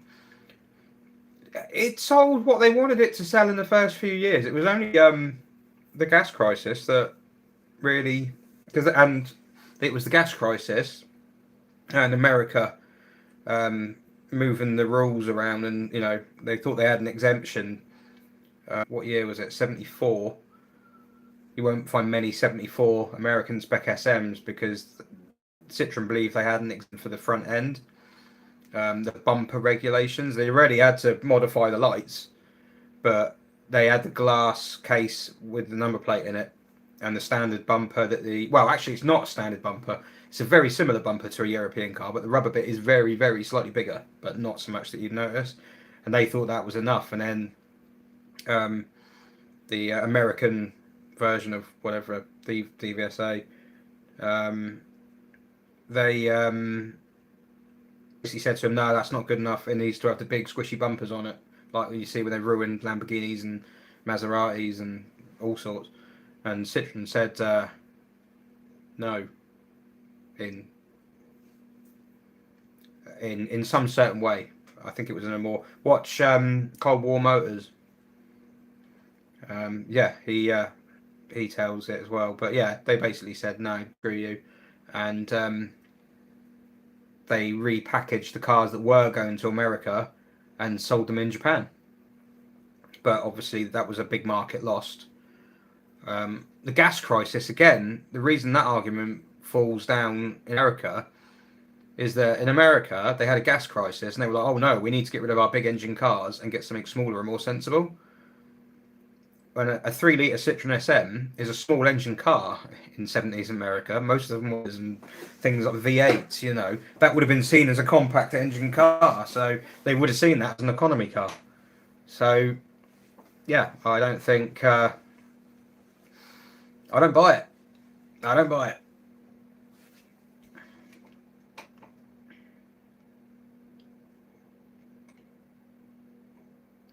Tempted to go and check my C1 for an RP number and have a go at decoding. Well, yeah, it doesn't. You don't have to do much decoding. It's just download the app, pump it in, see when your car was built and where. Well, we know where it was built if it was a C1, but. Oh, Pete is normally. Oh, so Lewis races it. And the two. I don't. You have a 2CV.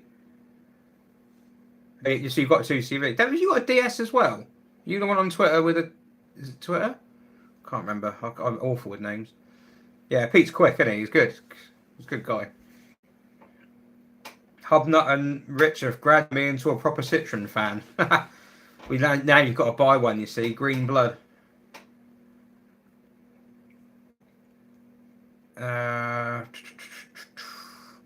Kit should be welcome to drive both. What's both? Took. To drive Took.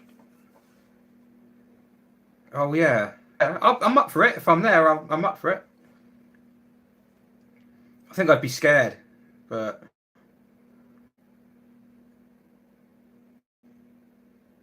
Would I dare enter Wales for a second time? I already have. I went back to Wales. Why did I go to Wales again?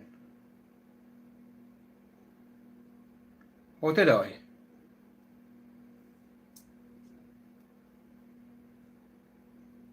No, maybe I did. I can't remember.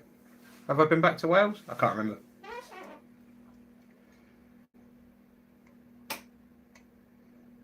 Ian has driven the Invercar through Hampshire before. Didn't quite kill me, but it did get close at times. Yeah, people wouldn't have a lot of patience around here for that. Well, what's that?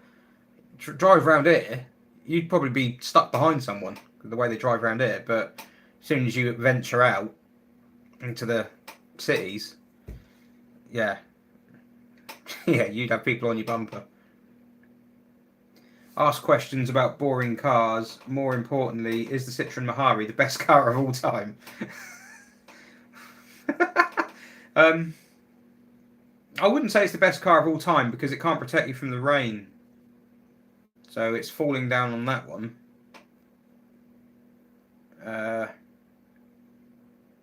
You'd have to argue that a or Ami was better than a Mahari as an all-round car. But Mahari's probably more fun, but I got. Oh, there we go. I got properly beat. Oh, for God's sake, stupid chat. Someone's BCCC again. I saw someone mention Dan Rowbottom. There we go. I got properly beat by Dan Rowbottom at Motormouth kart race last year. I'm thinking of putting a team together this year. If any of you car YouTubers fancy it. Do you know, I would love to do motorsport. I would absolutely love it. And I just never had the money. But I would love to do it. I think I'd done go-karting before. We did I think we did an endurance race once. And I think I got fastest lap. I can't remember. But yeah, no, I'd love it. Yeah, YouTubers kart race. That'd be funny. I will win. Yeah, the Panhard being banger race, that annoyed me. Yeah, I know it wasn't much of a Panhard underneath, but it still had a lot of bits on the outside. I think it just gets a bit silly, doesn't it? It's just like... I don't mind banger racing, but there's enough dross out there to kill off. You don't need to, if a classic's made it this far... I mean, don't get me wrong, like that SM parts shell I bought, rolling shell, whack in some forward running gear in that and paint it up and go banger racing it. Yeah, you could do, because there wasn't a panel on it that was any good. And it would look mad, it going round. So I can kind of get the Panhard from that view, but some of the panels, unless they've done a them, some of the panels looked all right, and it had like all the stainless was on it. The bumpers and things were they were all quite good. So I don't know why. Yeah, I don't know. It might be a lot worse up close than it was. I mean, there was a DS Safari, same team got bang erased a while back, and there was not a lot of DS in it at all. And you could see like they had a camera inside it, and you could see like the wings were so rotten they weren't really attached to the frame anymore. And I don't think it had a DS engine, and I think it was like, I don't know what it had put in the front of it. It'd probably be all cut open. That way it had hydraulics on it anymore. It was probably just had some coilovers welded to each corner. So yeah, I think that's not so bad, but it did look a little bit. It's a hard one to take because they're so rare and so cool. And it seemed to have. It looked like it had some decent bits on it. So it was. Oh, it was a Panhard roof on a ZX. Is that what it was? I did. I mean, you could tell the front because it didn't have the back. Panhards have the drums, don't they? And the wheel rim bolts to the drum. And, I noticed on the front it looked like BX steel wheels on the front, but on the back it still had Panhard wheels on it and drums. So yeah, yeah. The front probably was like the subframe out of something else. But even so, it's a tough one to take, that, isn't it? Peugeot 306, great looking car. Peugeot 306 is like class.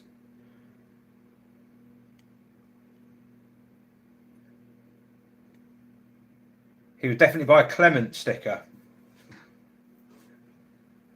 UK's number one Aussie Ford specialist. No, because then people will actually think it's serious and bring cars to me. There has to be. Did I mention I have an SM? It's got to be something SM related, hasn't there? No, hang on.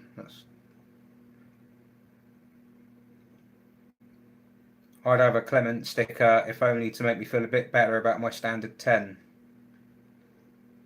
That's how mean about Clement. What are you trying to say? Your standard 10 probably got a better roof than Clement. Oh, Zetos GT's got it. Noble M10. Correct.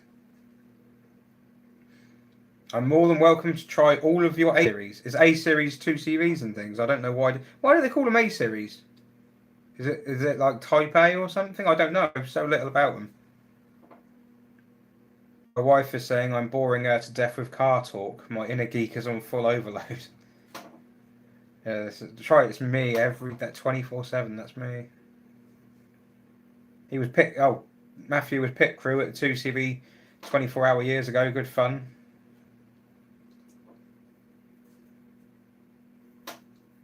Oh dear, it's all gone. My comment section's gone nuts again. Oh, Lewis has a DS 2CV, has a DS ME6 AKS 400. Don't know what that is. A Mahari which will become my Mahari 4x4. That'd be cool. What? But do you have to put an engine in the back? Like a 2CV Sahara? A quick question, probably hard to answer without further context, but I have a CX with really stiff back wheels, though the suspension raises. Time to swap the spheres. Yeah, almost. Yeah, the car will raise or lower on the lever, absolutely fine if the spheres are completely knackered, because the height of the car is not done by the spheres, it's done by the cylinders. So the spheres being knackered makes no difference. So yeah, almost certainly. Could be something more sinister, but that's where you start. So.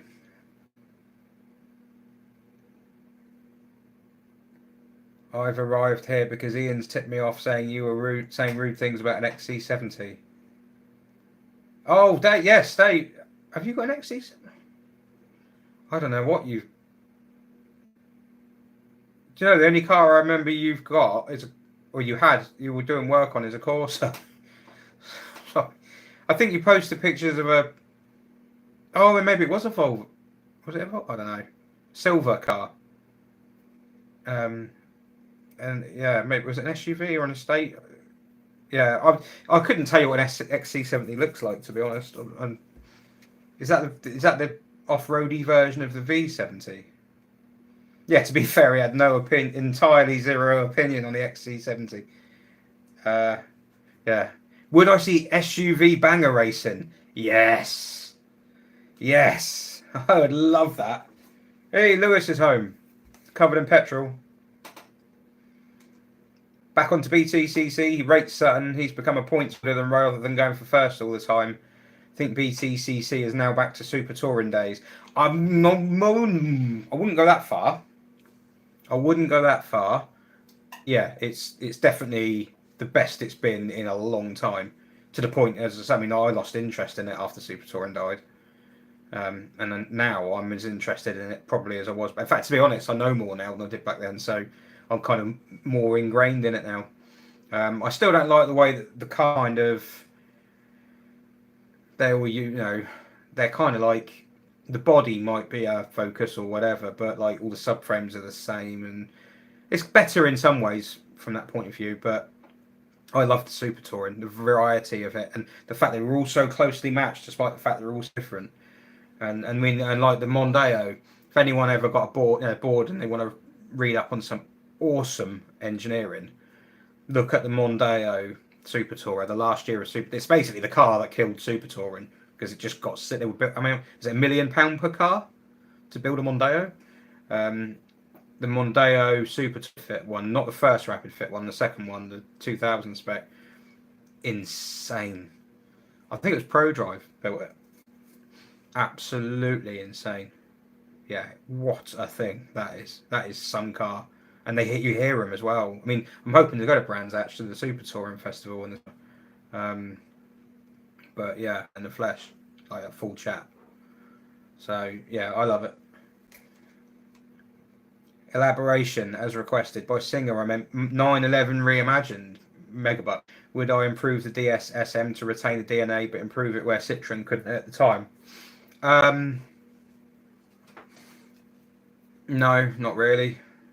No, I love them for what they are. I'm not, I do modify, but cars like those, to me, they're just as they are. I just want it as it is.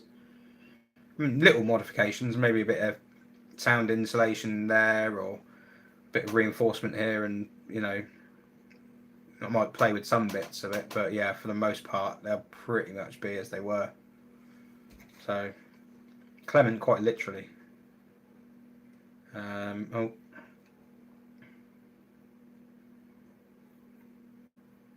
SUV or Volkswagen banger racing. I don't. I don't like many Volkswagens. I like Corrados. I like Scirocco's.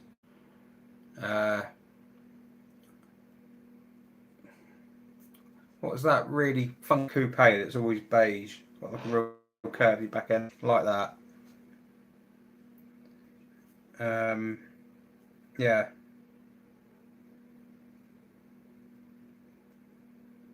If I fancy doing the Motormouth charity kart race, you can hook me up. Yes. Yeah, but I'm a nobody. If people like Max Chilton and Dan Robottom are doing it, I'd kind of feel like I don't have a, I don't have a place.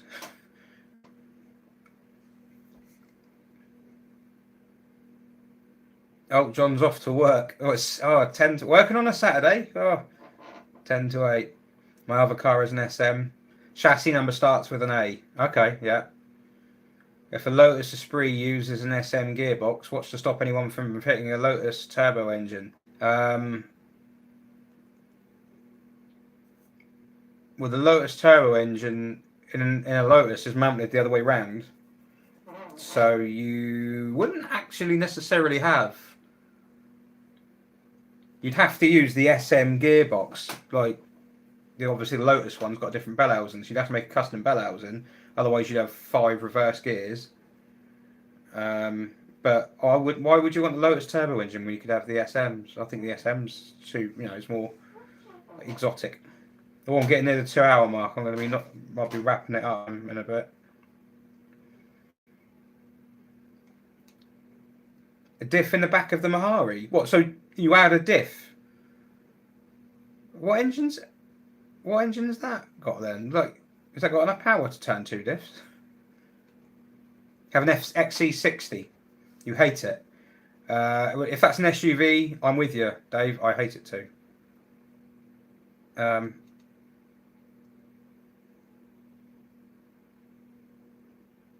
Steve is going to look at an MPV from the 90s next week as a new daily. What's your favourite 7-seater? Right, I'm trying to think. What MPVs won European Car of the Year? Is it a Scenic? My favourite 7-seater? I haven't really got a favourite 7-seater. I quite like...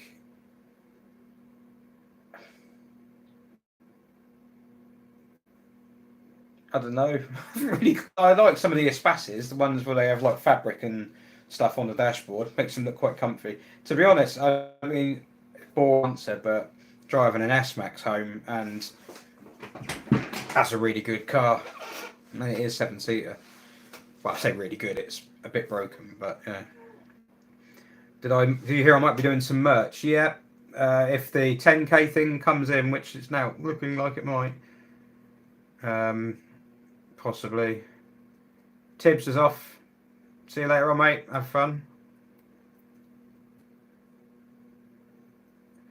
I'm a complete nobody, but I go. It's a good laugh. I completely shunted off a Formula 3 driver into the tyres, and he laughed it off. I mean, yeah, man. I'm up for it. Christ, it'd be huge fun. My kids would be starstruck. One of their mates loves Dan Rowbottom because his name's got bottom in it. Doesn't know much about motorsport. Yeah, get Hubnut in on it. Get Hubnut. I can stick a camera on my helmet. It's not a car of the year. Really?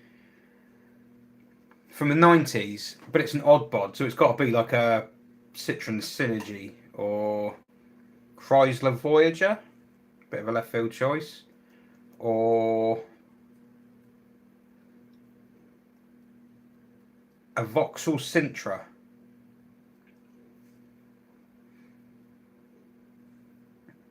...2000 Ford had a hold my pint attitude to development spending on the Mondeo. Best super touring was pre-aero, before Alfa Romeo put spoilers in the boot of road cars. Yeah, it probably was. It did get a bit silly. It was a victim of its own success. But the Alfa Romeo one's interesting. If you listen to the there's a podcast you can listen to called Stories from Super Touring, and they talk about the Alpha in that, and they say that the aero thing, it actually didn't really do much at all.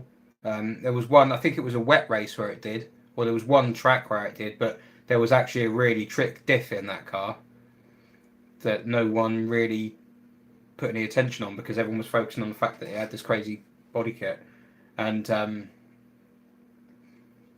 the diff had more to do with it. So it was quite a fast car. But yeah, the Pro Drive Mondeo was just, yeah, you got to read up on. No, if people are listening to this thinking like, what's he talking about? Go and have a look. V6 engine at the front sits so low near the floor that the drive shaft for the driver's side goes through the V of the engine to keep the weight down low. That is mad.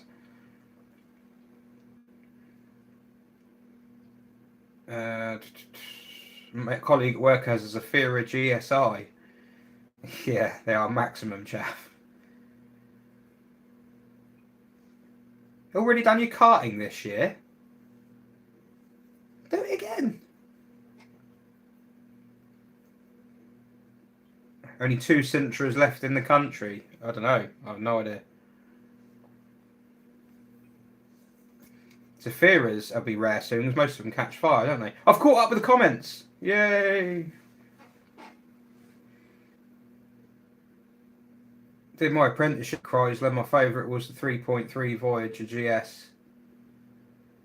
Town and country last models. They were lovely. Do they have the 90-degree V6 in them?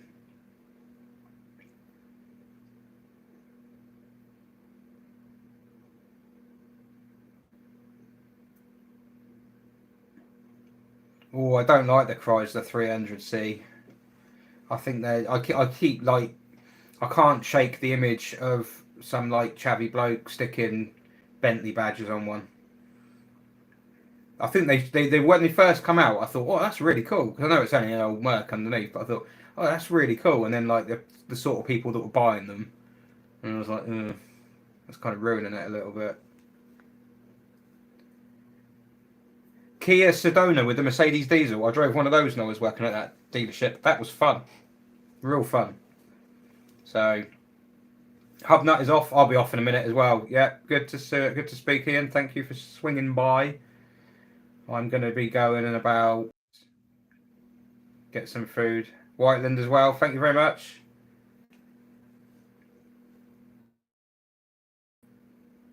.300C was just a Marquis class. They still use the chassis on Challengers. Really? Wow. Steve still needs to buy a Lancia Zeta, but buying abroad has become 100% more difficult now. Yes. Yes, this country, great.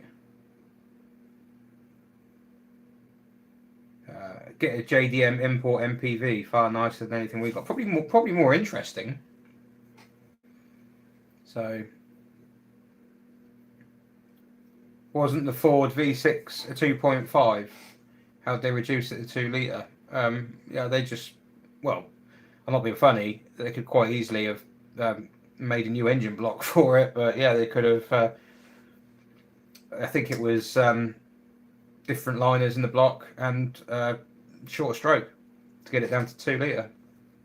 Yeah, it was a revy thing. I think revved about 9,000. The earlier, so I read one place they said the earlier one was Mazda based. Like the V6, all the Mondeo touring cars, apart from the early Andy Rouse ones, they were 2 litre 4-pot. But most of them were V6s, and I think some had a Mazda based V6, but most of them had the Ford based V6. So yeah. See you later, Roxanne's Follies. Mitsubishi Delica. Yeah. A strange car, isn't it? 300C was a reimagined Rover P5 Coupe, and I prefer the Rover. I do like the Rover P5 and the P6. Really like the P6. Off to bed you go, Steve. Catch you later. Thanks for swinging by. Get Steve in a go-kart. Be hilarious because he's massive. He's huge. He'd be like he's sitting on it. It'd just be like that bloke on The Simpsons who gets in a really small car and he's like, his knees are up round his ears.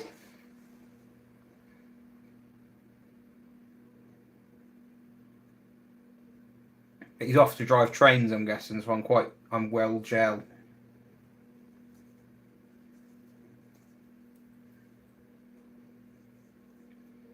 I might get my CX moving in its own steam, on its own steam, in the first time in 8 years this weekend. Talk about slow projects. I'll be able to beat that, don't worry. Good luck with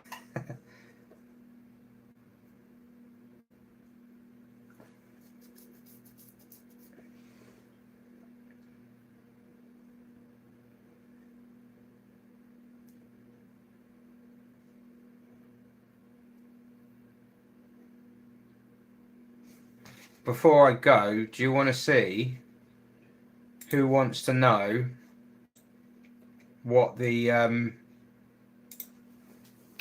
most popular car is on the channel? I can tell you. That'll be the last thing I do before I sign off. Although this hasn't been updated for a little while, but it's probably still right.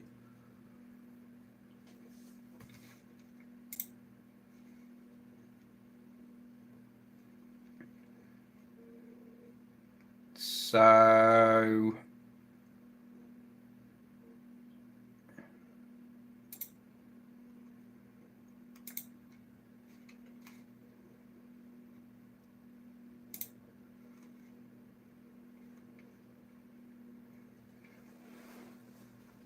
right, so what do we reckon? Which car do you reckon gets the highest number of average views?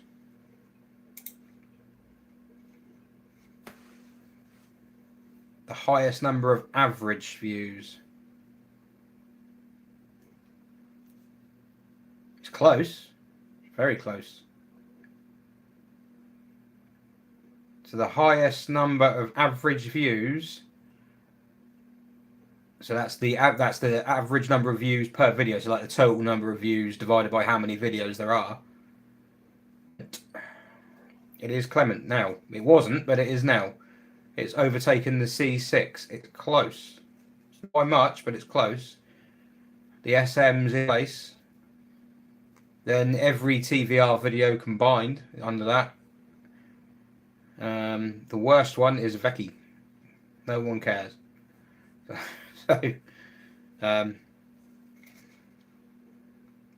So if I change it to what two other metrics I made.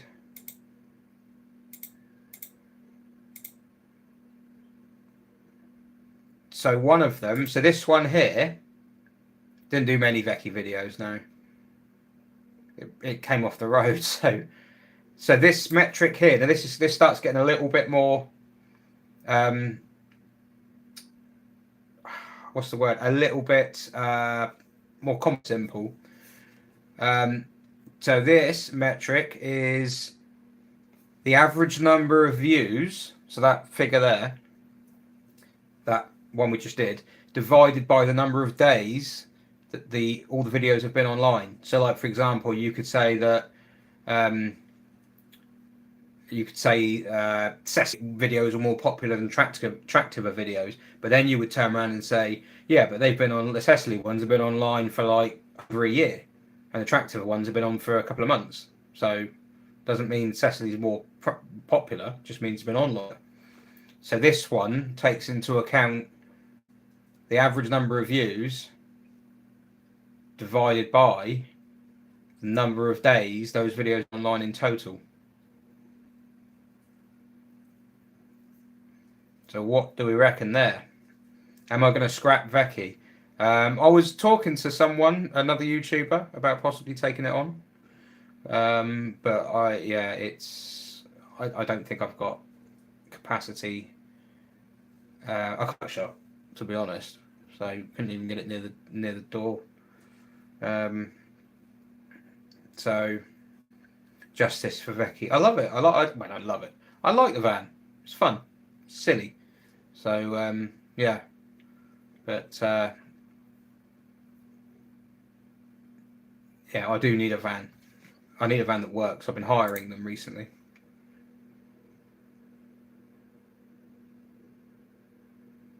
Had a huge laugh about the 0 to 60 time. It wasn't 35 seconds. It was 25 seconds. You made it my reaction to Vecchi's exhaust. It really is loud. It's ridiculous loud. Right. So the answer. No, I'm not going to go chasing videos or whatever. Don't worry. There's these spreadsheets here are actually more for me to just. A lot of it is down to how much effort I put into them. Like if a lot of people are going to watch it, this is really, it takes it's a bit. But if a lot of people watch something, you get more money off it, and it can make quite a big difference. And if you get more money off it, then you can justify putting more time into it. So some videos you'll like just smash them out really quick without doing a lot of editing, and they're quite rough. That's because you think, well, only not many people are going to watch them, and then the people who do watch them aren't going to care too much about the editing. So yeah, this is really like I love stats, geeky. So yeah, the most successful car as of recent, again, this has only just changed. It is now Clement as well, but it was Tractiva. Clement has not long overtaken Tractiva. They're not a million miles apart. Tractiva has obviously a lot less views, but has been online half the time. So, and then the overall popularity. There's no point doing that. It's Clement again, for Christ's sake. Oh well, yeah, it's Clement. That's now the most popular car on the channel. Clement C6, then Tomato, then Tractiva, then anything TVR, then Hilda. So no one likes Hilda. Then Cecily, then my Mark 1 BX, and Vecchi at the bottom again. So, yeah, that's just. So that makes me, if I'm chasing money and chasing metrics and things, put more Clement or C6 content out is what that's saying. And so far, I've been doing videos about RP numbers, working on BXs, driving Peugeot-matics. So wonder my channel isn't huge, isn't it? But so yeah, I could fit a full-length roof rack to a. I could. Do you know? I'm thinking. I need to have a van that I can fit a TVR chassis in, and you can't fit one in a C15.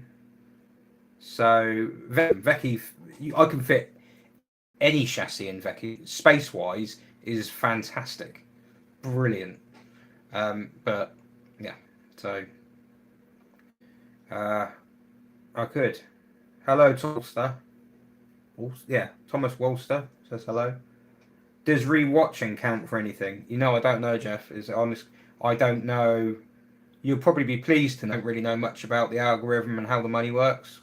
So that's not what I'm kind of driven by. I don't know, is the honest thing. It's to do with watched hours. So in theory, yes. In theory, it does. Watched hours. So, King Clement, yeah. Will the C5 videos come back? Yeah, they're posted. I've now put all the C5 content into one giant video file, which is like there's 3 hours and 10 minutes of footage left, and I'm going to and then I've got to divvy it up and then edit them and stuff, so it takes a while to do, but now I've done that. That will speed things up a little bit, so I'll be a bit more snap happy with the editing on them than I was. And there was some that got lost, there was some where the sound went funny, and I finished the whole thing off with a test drive, and I filmed the test drive. So yeah, I'm going to do the Cecily ones, definitely. Ian likes Hilda. Good. I like Hilda too. Given how lazy the Chimera is, does anyone supercharge them? People turbocharge them. I've driven one that's a 5-litre turbocharged with nitrous, and the nitrous wasn't even plugged in, but it was in 4th gear, doing about 50. Then I put my foot down, and then the turbo spooled up, and then it started trying to shred the back tyres at 50 in 4th gear, so it's at quite low revs. Bonkers. Nobody likes the SM. People do like the SM. It's just I haven't done any videos on the SM for a while, to be fair. The SM's considering I last uploaded an SM, anything SM related, 315 days ago. So it probably is time, isn't it? But I haven't done anything on it. So Clement was obviously only the other day, but that video is not on here. That video isn't taken into account. So C6 96 days, Tomato 30, Tractiva 70. Tractiva's been quite a long time. TVR video, not including test drives, over a year. Hilda, 206 days since the Goodwood debacle. Cecily, 408 days. Mark 1 BX, 348. I can't even do the Mark 1 BX now. It's in Croydon. It's not even there. It's in a mate's garage. And Vecchi, 509 days since anything Vecchi related. Although the ND starting up on it. Did genuinely start. So, yeah. I think the SM is popular. It's just not as popular as the other two. But then things have changed since then. So, just for me being selfish, C5 and BX Series 1 are the best content because I have them. Yeah. Well, I am going to do another BX one. I'm going to finish the C5 vids and I'm going to do a BX. I've got a few BX videos. The RP numbers was leading on to something else. So there's a BX video coming up that isn't Tomato, which I find interesting. A BX that isn't even a 16 valve or anything. And there's one. So Vecchi's interior space is impressive, especially with the portals to the outside it has. I swear it makes a black hole when you pick. So we like the SM. We like S&M. What, Symphony and Metallica? Yeah, it's great. So, but yeah, right. I'm probably gonna knock it on the head. I'm gonna go home and have some pasta. So yeah, thanks very much for coming. At least it wasn't 24 hours this time, although it's been 2 hours. So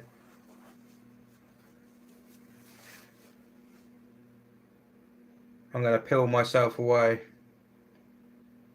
Although my chat's lagging. Let's change it to live. There we go.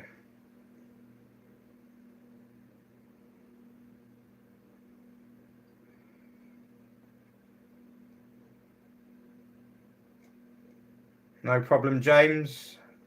Thank you, Asterix. MTT Tony. No worries.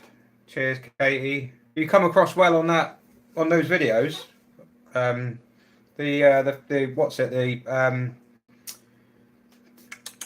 International Women's Day videos. We watched and watched them with my wife because you got to do that, And got a few laughs. So yeah, that was good. See you later, old Steve. See you later. See you, Dave. See you, OT.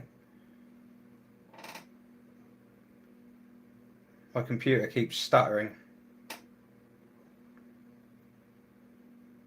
Time flies when you're having fun. Apparently, yeah.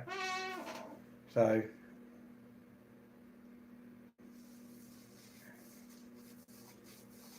Is that caught up? No worries, Kimo. Yeah, next video will be. It's not going to be on the weekend. It'll probably. I might get a tomato one out. Possibly get a tomato one. But if not, it'll be like Monday or Tuesday or something. So the next one will be a tomato video. See if I can get a C5 one out, but I'm not guaranteeing that. So, right. Cheers. All the best. See you later. I'm going to try and figure out how to turn this off now because. There we go.